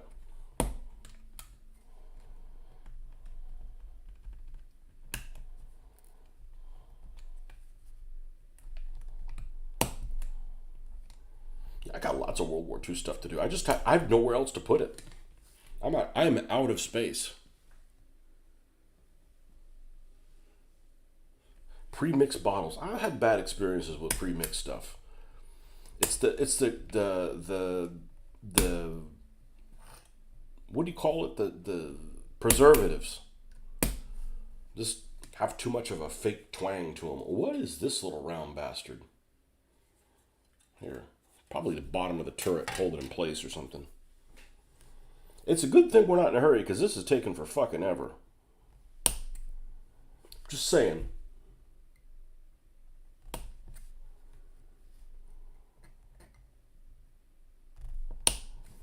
Now, this little round bit, I'm actually going to keep it.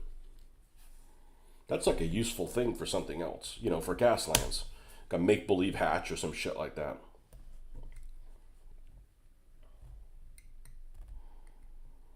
Are you going to build a tank for the German team? I said, I'm not. That's too easy. And I don't really want a recognizable World War II tank. I mean, I got enough Panthers. I could, do a Pink Panther or something like that.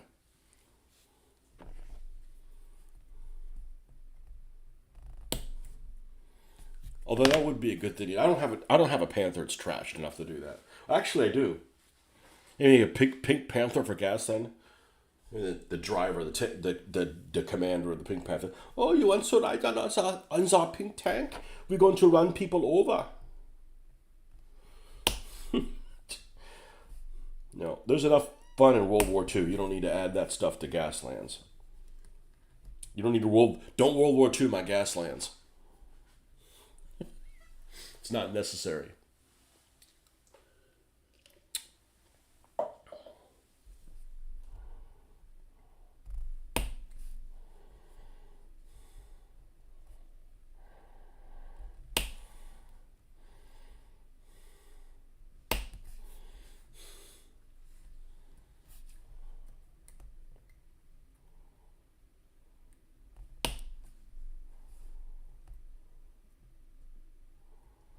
Actually, a World War One tank could probably be good for as a tank as a base. But I don't have any of those. I really don't want to go out of my way and buy something else. Like,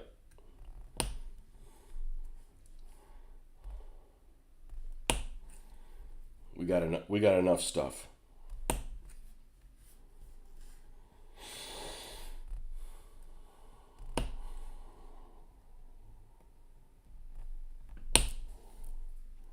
I'm surprised in all these instructions, when you're doing tank tracks, they don't suggest using a stapler. And instead they suggest using the whole, get a screwdriver and get it hot under a candle and use that to it just doesn't hold it in place enough.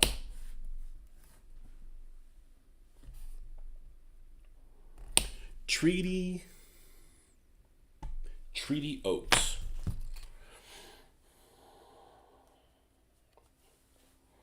And I prefer whiskey to bourbon. I'm not saying I won't drink bourbon. Bourbon is... Clooney granted French citizenship. Who cares? Fucking actor. Who cares? Treaty Oaks. Treaty Oaks whiskey. From Texas.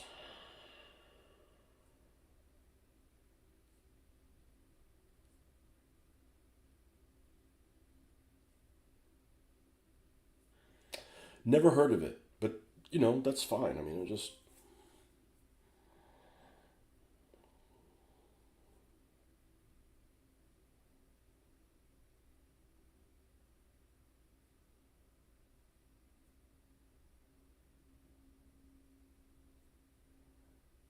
what whiskey is 25,000 a bottle?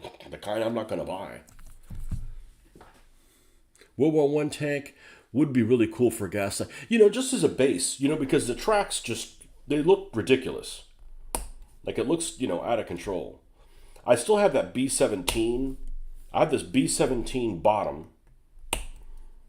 It looks like maybe a B-17 in not 15 millimeter scale, but maybe a 10 millimeter B-17 body that came with on wheels.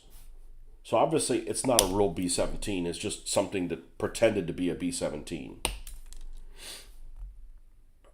I think that would be fun to do with tracks, but I think it's going to take some conversion to it.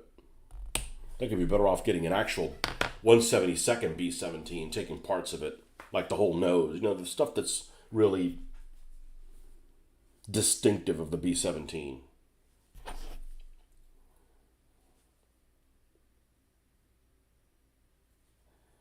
They have rules in Gaslands, like you have a tank commander war, but the tanks are all generic.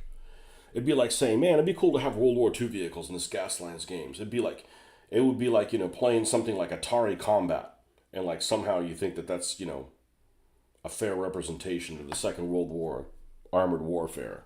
Like, no. Hey, Big Mac. Happy New Year to you, too. You gotta go shovel everything?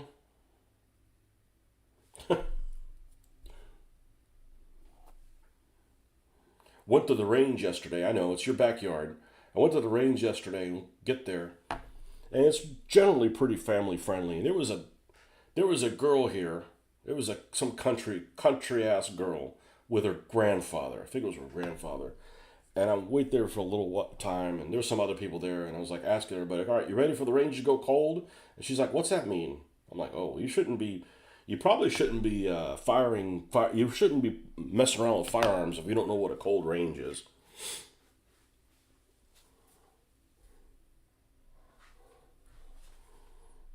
I thought it was what the what the heck? Well, some people don't have proper training. It's cold. It was cold too. Not like cold like we can't do this, just cold like surprisingly cold. You don't shovel, you have a machine for that.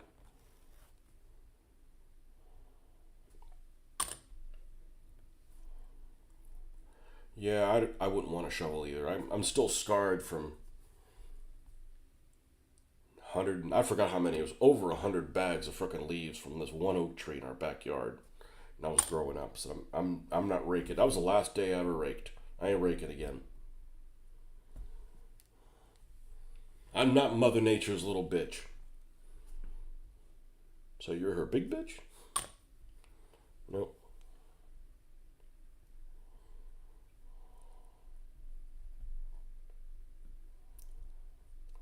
Oh, come on. Get in there. There we go. Last one. We start putting this thing together.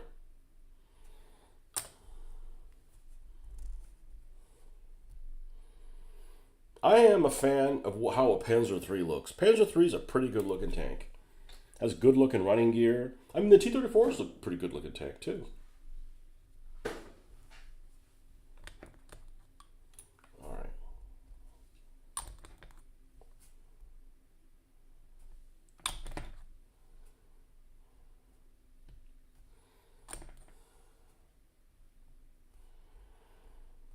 I'm just going to cover up this. I'm not going to try to cut that off. I'm just going to cover it up with mud because it's not supposed to have that escape hatch. Oh, let's pay attention, asshole. Not supposed to have that escape hatch on the Panzer III. Not this model. Not now.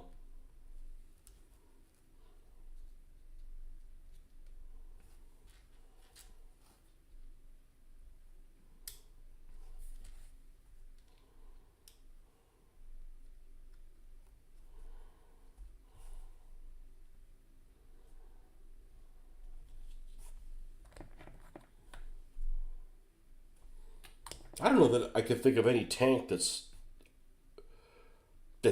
ugly. Yeah, I can. Matilda 1 is ugly as shit. There's nothing saving a Matilda 1. Not a Matilda 1.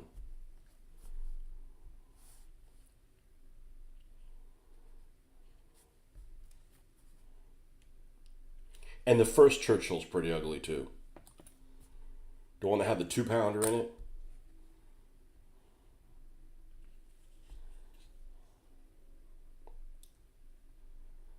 Pretty ugly tank.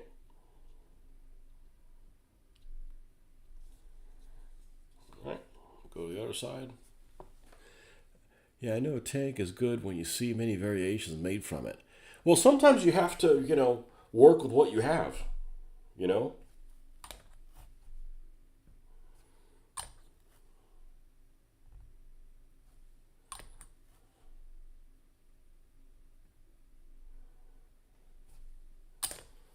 And like, sometimes there's some designers that just get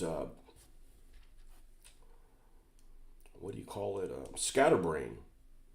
Like if you look at Soviet World War II aircraft, that I'm not an expert on aircraft of any stretch of the imagination, but I know more than most people, which again is not doesn't really say anything. But playing War Thunder with a friend of mine, you can't help but learn shit.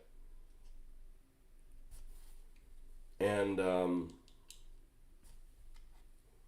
there's so many Soviet aircraft that are all over the place, that are like, competing things all at the same time. It's like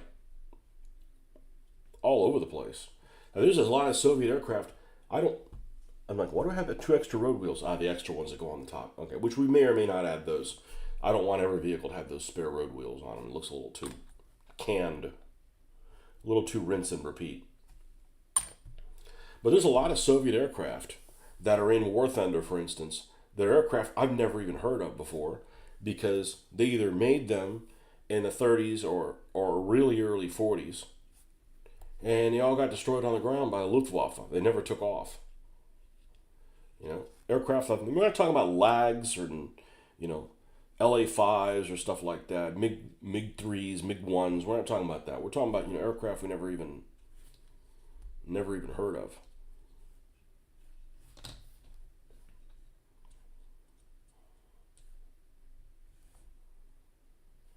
Okay. Now, here we go. Here we go. Well, again, I lost my instructions. Here we go. I'm sure they're downloaded somewhere on this phone. Okay. First of all, are these tracks unidirectional? They are not. They have to go one way. They have a pattern in one direction and not in the other. So let's see how much flexibility we have here, and see how we're going to assemble them. They're really soft. Like, I don't think that they're going to break because of being too brittle. They're a bit of a limp noodle. Let's get rid of this.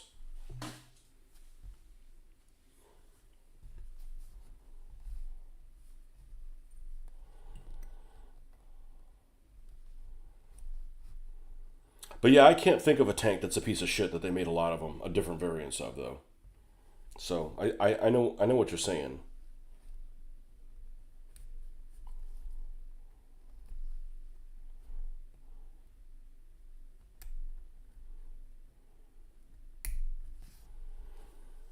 Like a Hago is a pretty bad tank.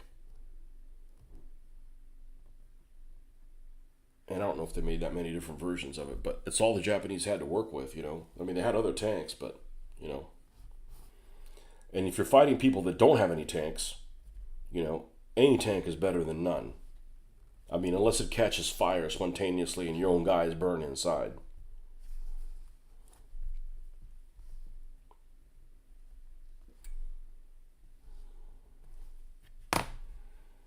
Italian tanks are pretty bad, but they're great compared to Japanese tanks.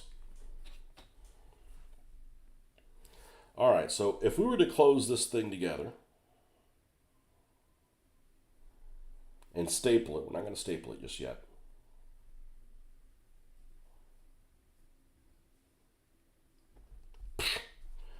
Okay, well, we're definitely going to staple it. And I forget which way the Panzer III is. Let me go look at one of them. If it's like this, or if it's up, as you see the front of it.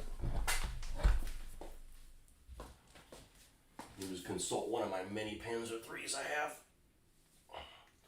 I want to say it's an A, not a V. According to this, it's a V. Let's get my Panzer III book out. Oh, it's on the ground. That was the T-34 book that was on the ground. Panzer III. Yep, it's an A. So that track on the Plastic Soldier Company is wrong. No. Who cares to that point? All right, so it's like this. At least it's an A from the front. Let's see how much slack we have on here. Oh my God, there's a lot of slack. Well, I wasn't expecting that. Actually, the fit on it looks like it's pretty damn good. I wasn't expecting that. All right, well, let's staple it as it goes. We'll feed it through here. This is like the softest track I've ever dealt with.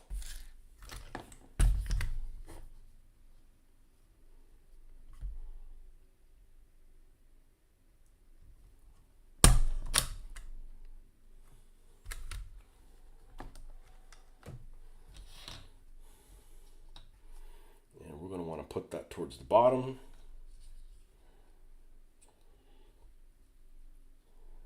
It fits in the teeth well too.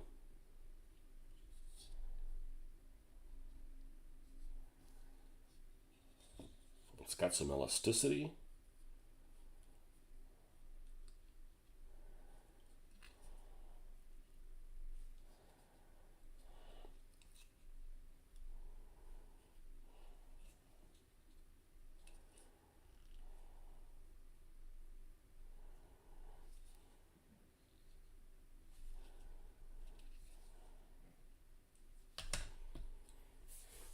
That fits on there really well.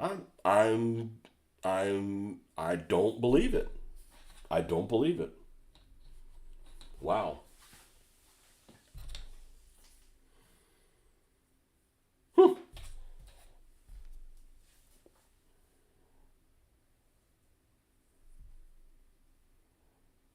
It's not a question of faith.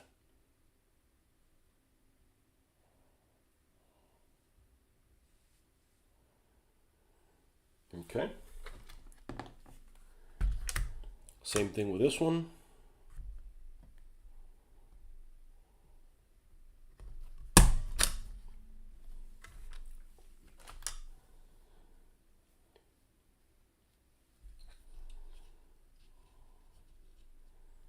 It's cold in here. Not a complaint, but my hands are never cold. I wish they were.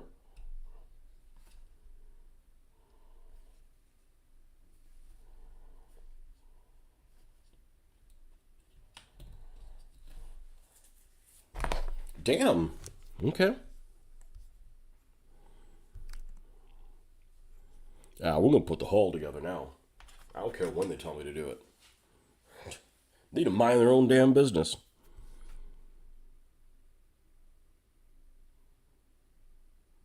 Oh, they want me to put a peg that permanently glues the turret, and we're not doing that. We're not doing that either. Ain't gonna do it.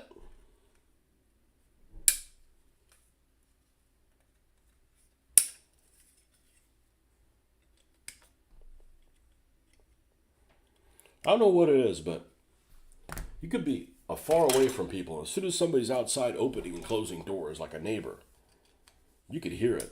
I mean, I could hear it. I hear all the lows. I don't have good hearing, but every low thing I could hear. Oh, here we go.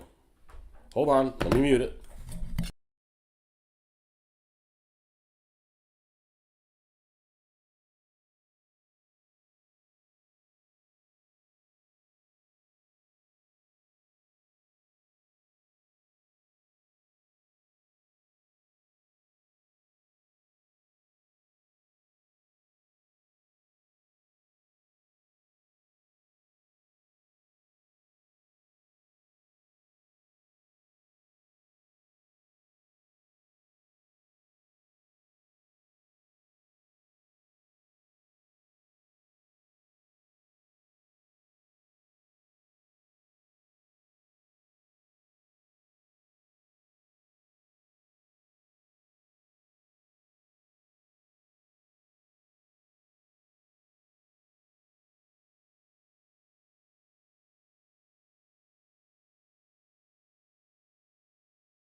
All right.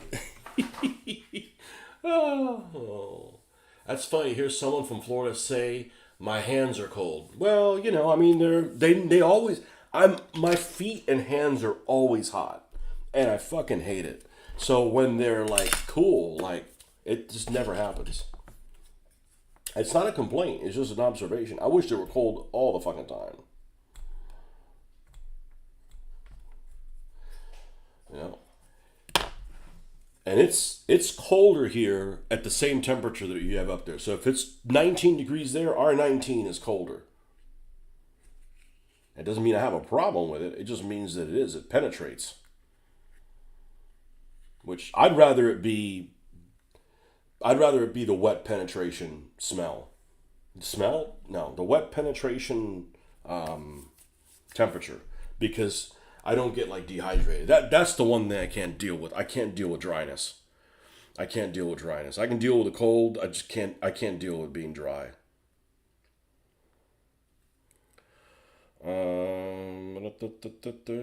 Okay, so we're gonna go ahead and glue. Is there anything that other than that thing on the bottom?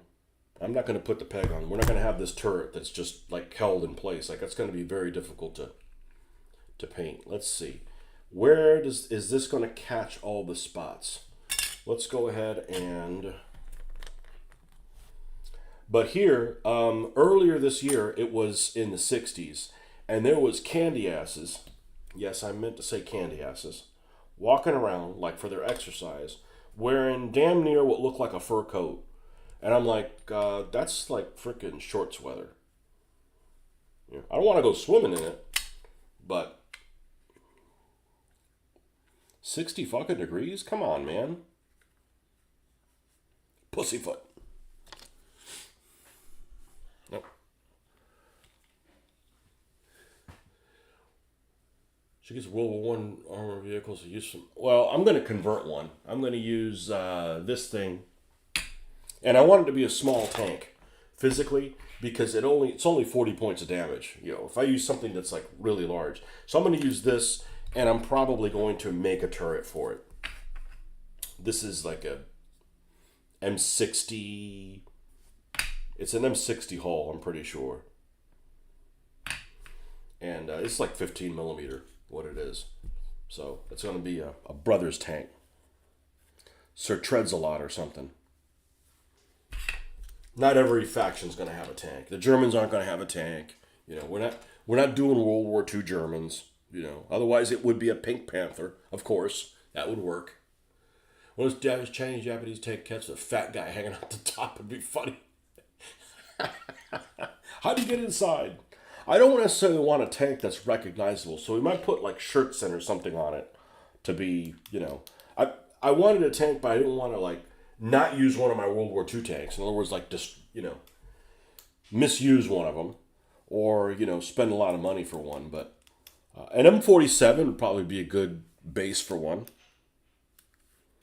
But I don't want to go out and buy one. So I was at this store. Now I don't want to use a Panzer IV like in the rules. So you look at there's like a tank game. They have a Panzer IV in there. Like, okay, everybody knows what that is, right? Like, there's not one of those just running around.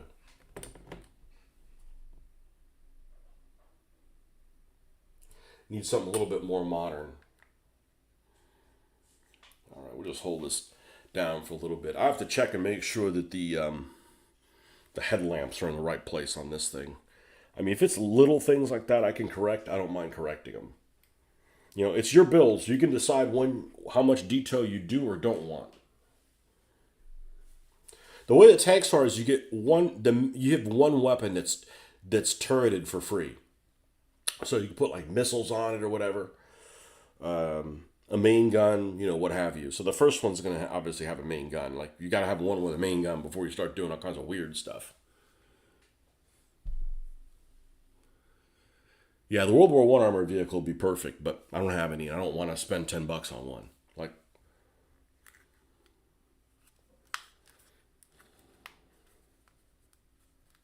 okay. So we're gonna put some mud and goop in there to cover up over that side escape hatch that it should not have. Okay. Oh, it's still not being glued. It's still not gluing shut. Is that even? It's not even grabbing anywhere. It may not. It may not. It may just be free floating. Get out all the glue in the world, but if it's free floating. Now, one of the things I dislike about adding on tanks is these little suspension things. Some people make you make them. This that at least is molded into the hull. So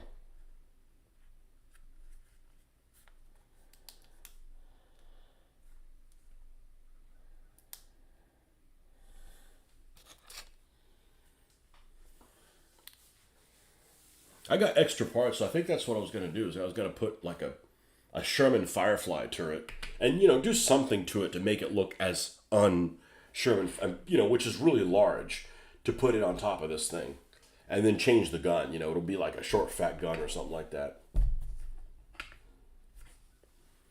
I'll try it. It'll be fun to do. I'm not in a hurry to necessarily play the game with those on there. The road wheels look fucked up. There's a big gap between these two, and I don't think it was that way.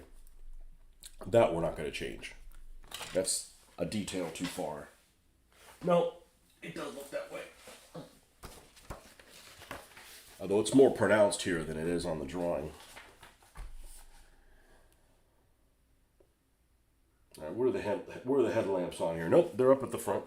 Okay, that's accurate.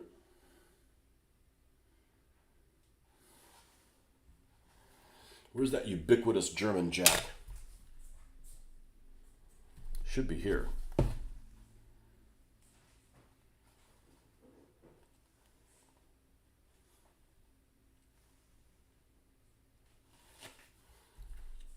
No radio antenna.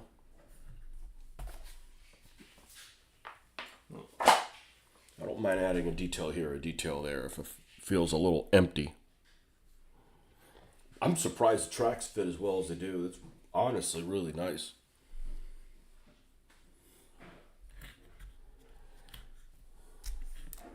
All right. I don't know that I'm going to put them on all of them, but I'm going to go ahead and install these extra road wheels here and here. I'm going to make all three of them different, for better or for worse.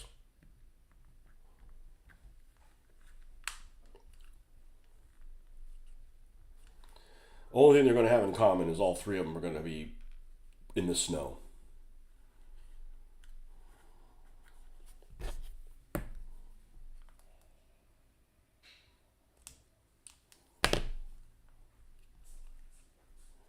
All right. We need an armored plate here across the front.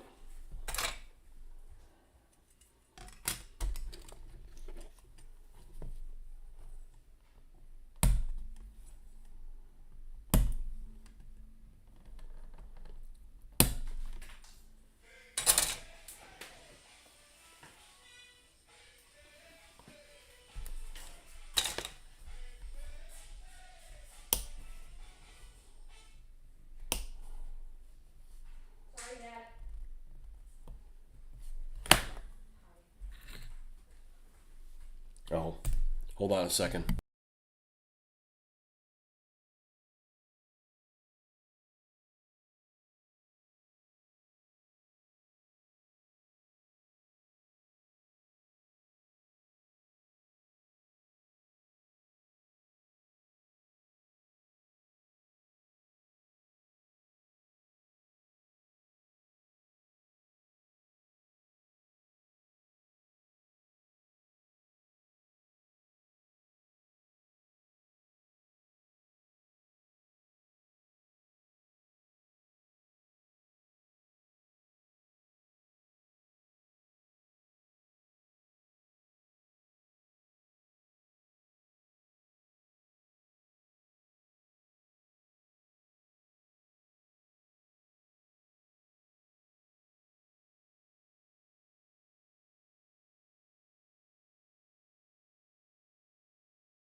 All right.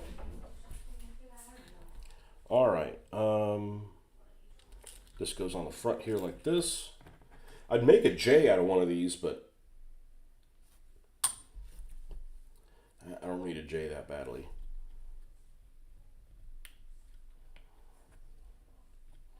I said these only cost $2 a piece, so I'm getting my $2 worth out of them.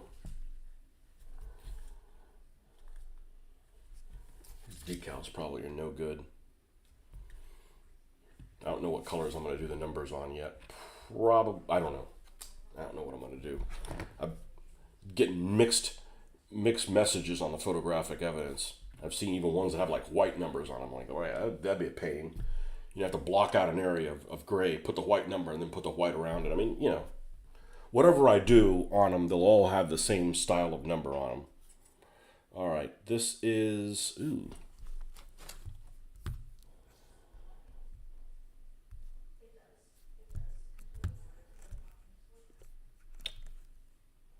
Let's go ahead and put the other plate on the back. 27.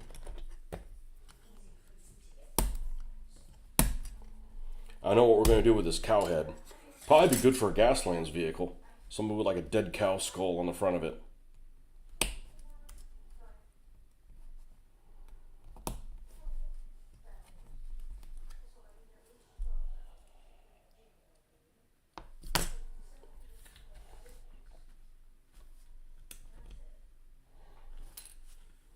I mean, they don't even fool with putting any a muffler on here. Normally, this would have a muffler like tucked in underneath this overhang, but you'd still see a good portion of it. They didn't even fool to put one on there.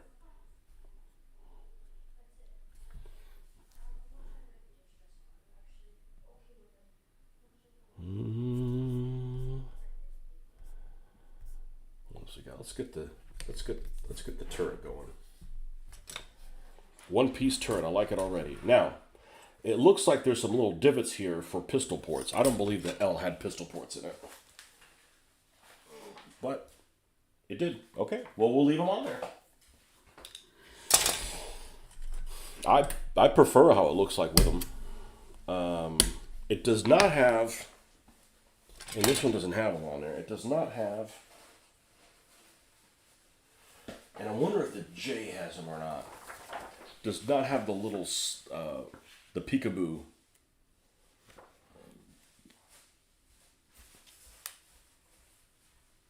Oh, the J does. The L does not have the little flaps here, which makes putting big numbers on the turret a lot friendlier. Now look at this. It just loosened up on its own. What I mean by it is if you put these big numbers on the side of the turret and they have these little periscopes that flip up, the number ends up inadvertently going over that number, over that periscope, and then you got issues with it fitting on there. And the same thing happens with the Panzer IVs until you get to the Panzer IV-G. The Panzer IV-G does not have the little side peekaboo things. And they probably just didn't do those because it creates a weak point in the side of the turret. And, you know, manufacturing and stuff like that. So the J had it, the L did not.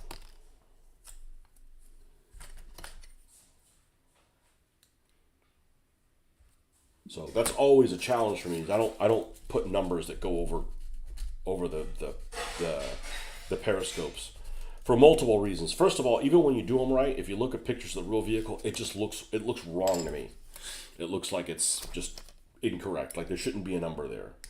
Also, because anything that's going over the periscope is going to travel a farther distance. You know, it's going to look wrong. That number that ends up going over that periscope is going to be a lot smaller than the other numbers. Just because it's traveling a farther distance, unless you know, like the number in the middle happened to be bigger or something like that. So that's always a kind of an issue. All right, here's the bottom of that thing. I'm not going to glue it shut. The Rommel box, as I've heard it called before. I don't like Panzer 3s and 4s without a Rommel box.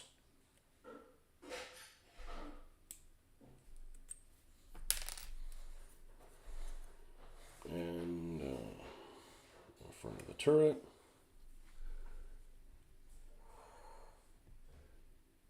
Everyone's staying up to watch the ball drop. I swear, I could have been wrong. I swore that the ball drop was literally they dropped at one time and it fell in one place and shattered. But maybe that was just like wishful thinking. That would be a lot more interesting. Should be called a ball lowering. Not really the ball dropping.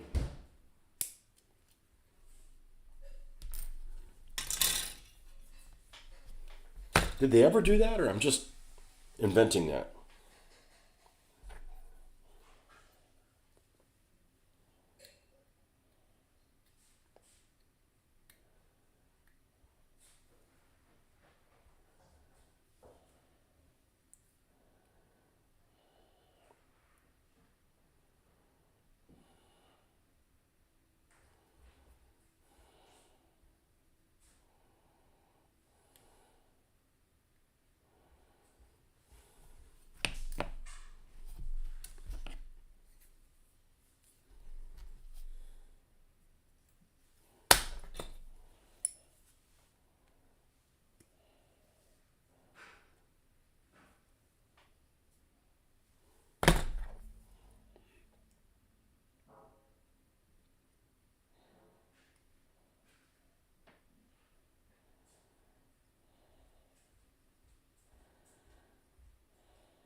I'm hoping to get this thing done this morning, but I don't know if that's going to be possible. Just want to see what it looks like.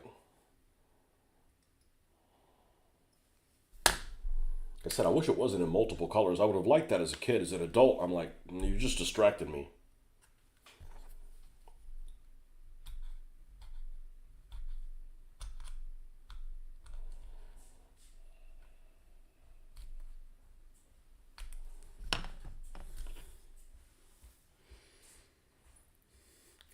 Not watching those dumb network party shows. We probably won't watch them either. We're do our own show here.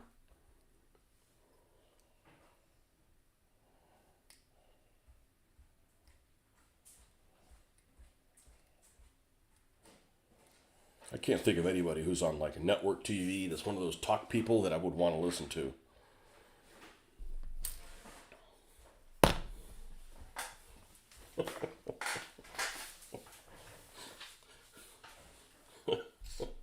Who the hell wants to listen to that? Ryan Seacrest or whatever the hell he is.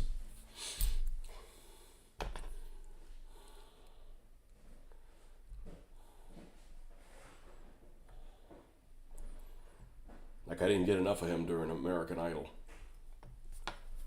Not that I ever watched more than one season of that. Hey, the wife wanted to watch it.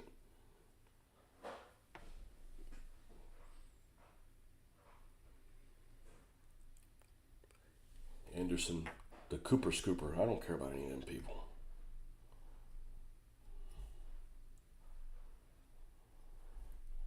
I don't watch the news. Used to, and then realize, oh, they're lying to us all the fucking time. Everybody. Like, nope, I ain't falling for your shit.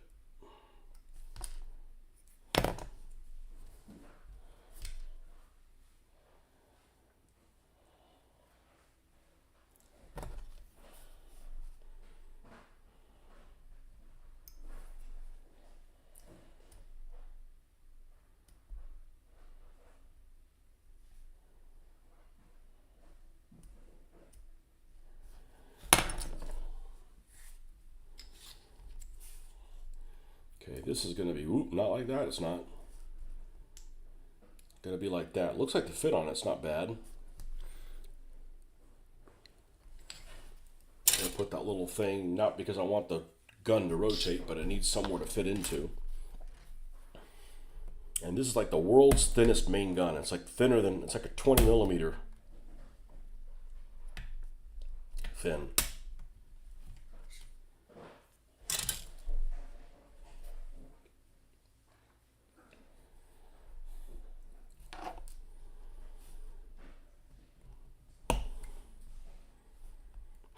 watched the news at all in years, maybe even decades. And with all the AI crap that there is, probably even less likely to watch it. Aha. The hole is off to one side a little bit. I don't know whether that's intentional or not. Make sure you put it in the right way. We're going to have a problem on our hands. Now, does this fit? I may need to glue this in reverse order. Put this in first. This sits on top of this.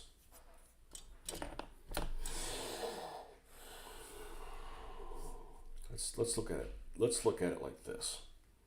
Does that fit and the gun goes in the correct place or not? Because if not, then it's the other way. Nope. I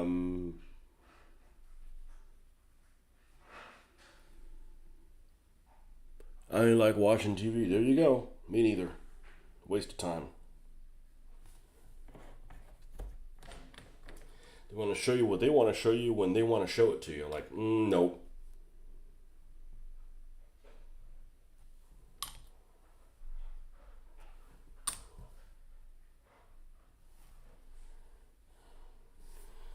Go around. I'll get around to seeing things when I want to see them.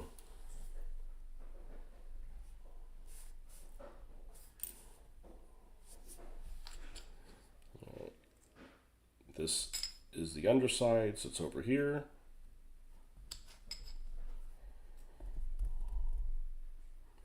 I'm gonna go ahead and glue that on there.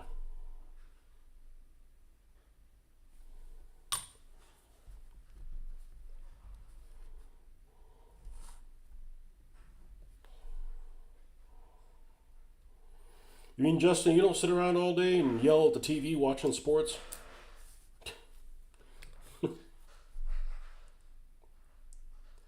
Like I said earlier, I might have said it when I was without sound this morning. If watching sports makes you that angry, why are you watching sports? Maybe some people enjoy getting angry. I couldn't care less.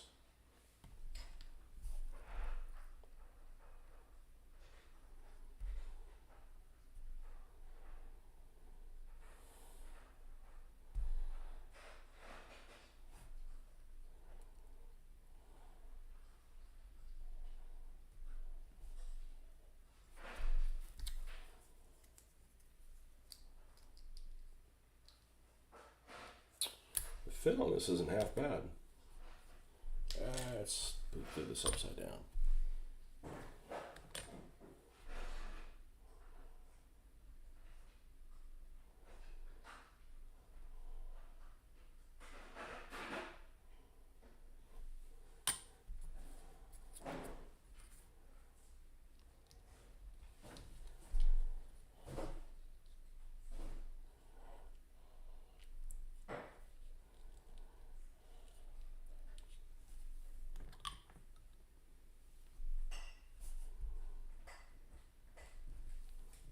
You're one of the few people, though, you and I, that don't watch sports.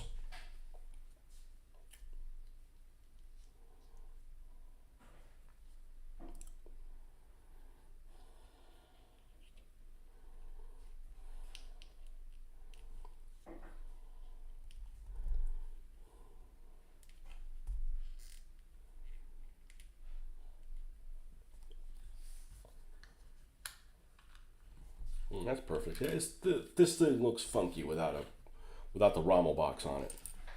Oh, this got pushed in. How'd that happen? You son of a bitch.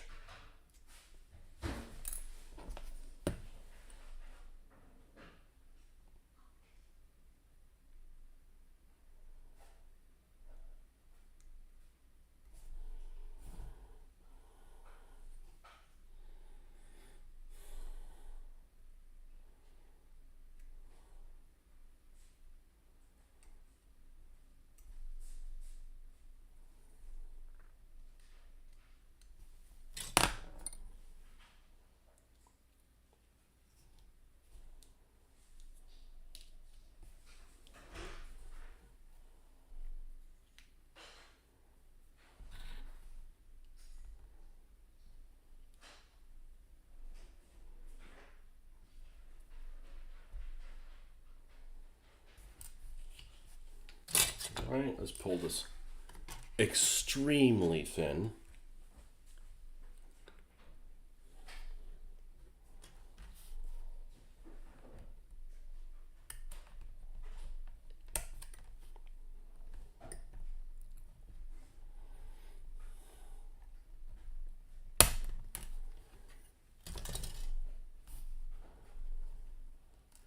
Why do so many people watch it? I mean, I think people watch it less now than they used to. I think there's several people that have accepted it. Like, you know, why are we watching this stupid thing that makes us all angry?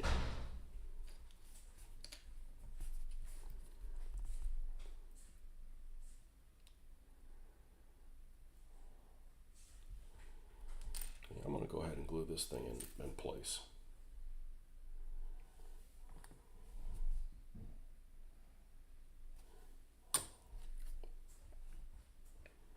My dad never watched them, so that's my excuse.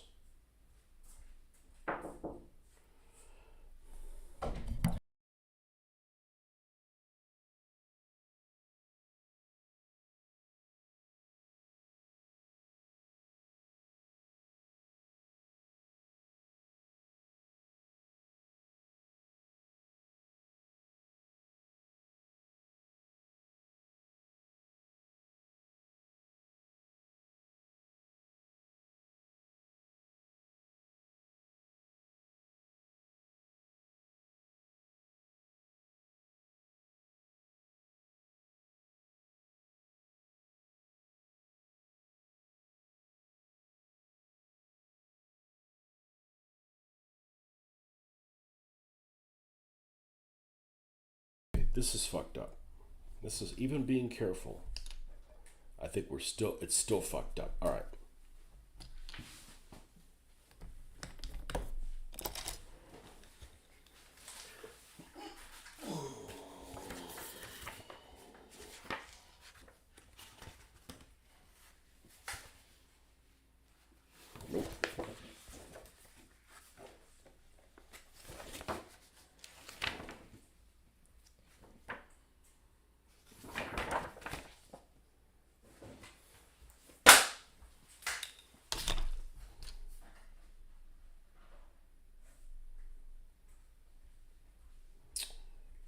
This is supposed to be like this.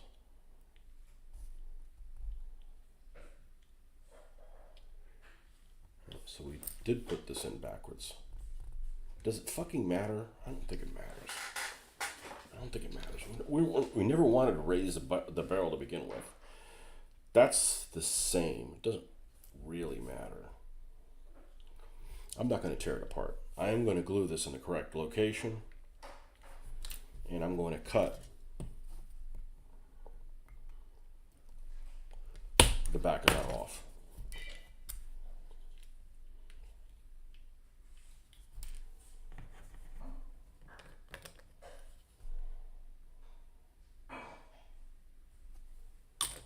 Adapt and overcome.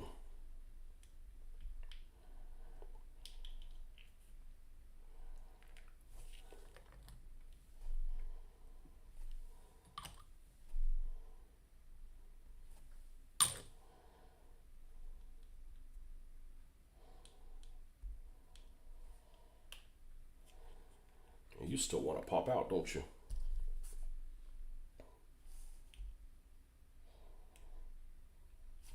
And then we'll glue this.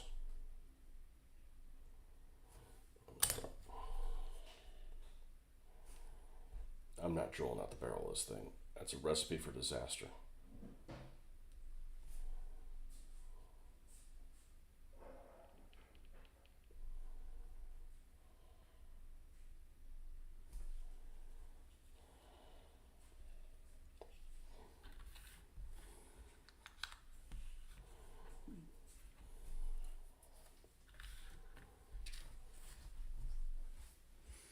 Shocked that the new generation wants anything to do with sports.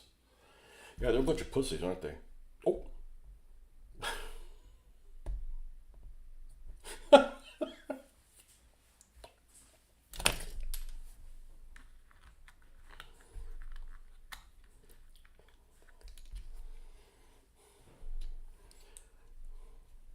Yeah, I said My daughter said something to me the other day. I said, hey, your generation needs to be freaking drafted. And I only mean that to make a man out of them, but we don't need to be in any more wars.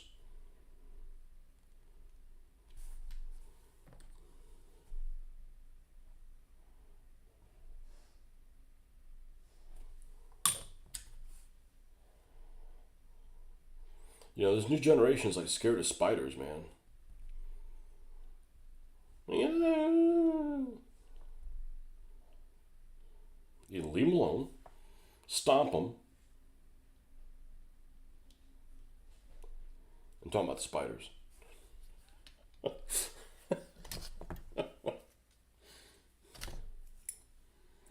Yeah, there's something wrong with this generation. I'm basically a badass now. You know, these guys are so candy ass. They may turn me into a badass. All right, the periscope goes towards the front. There's like a periscopy little thing that's a box that goes towards the front end of these side doors. I like the look of these side doors on them. I think they're probably really impractical. They're probably really practical for getting in and out of the vehicle. But then you cover it with shirts in, and then you're entombed in there.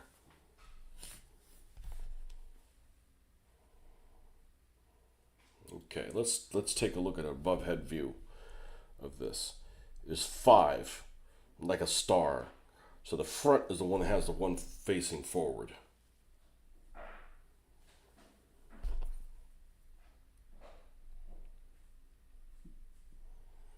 I think the L was the last model. No, I don't know that. Let's say they had the 2 doors at the top. The split hatch. We have one that's already built that's going to be open top, but it's a 1/72 scale.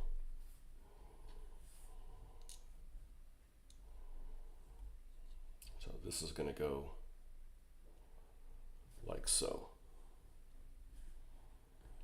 and then the hatch will open sideways like that.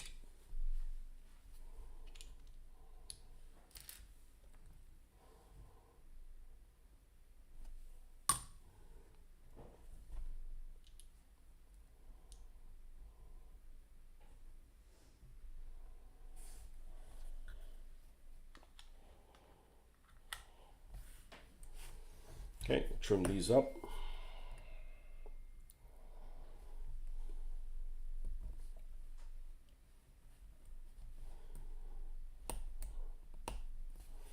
I just find it funny when they consider I was playing some game and they considered the Panzer III a light tank.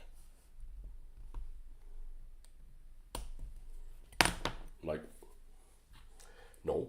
I mean, not if you're playing in the time period when it's the main battle tank. It isn't. I'm going to put a little bit here. And that goes like that. And then we're going to weld a little bit around the edges.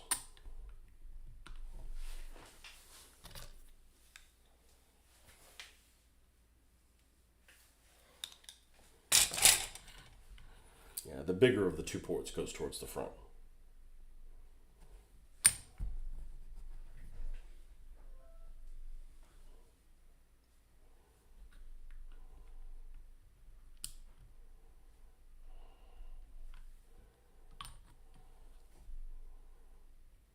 Went to a Rural King a couple days ago to buy ammo for our adventure yesterday.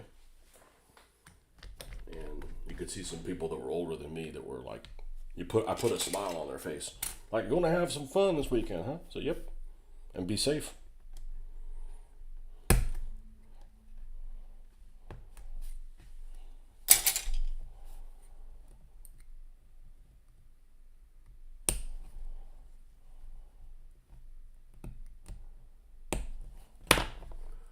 All right, let's see how this thing fits on here.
It melts just a little bit around the edge. It melts just a little bit around the edge, and when you do that, it fits exactly inside like it's supposed to. Okay, perfect. That'll look nice, putting a little black lining on there, make those little details pop. Can't really compare it to this one. This is 1/72. Compare it to this one. Yeah, it looks about right. T-34 is very cramped because this angle basically means you can't stack up things all the way to the edge, so the compartment isn't as usable based on the footprint. You look at the footprint, like, oh, okay, this got a lot of room, but there's a lot of space around here on the edges that you can't use inside the vehicle because it's, it's angled. You can't put stuff there. Okay.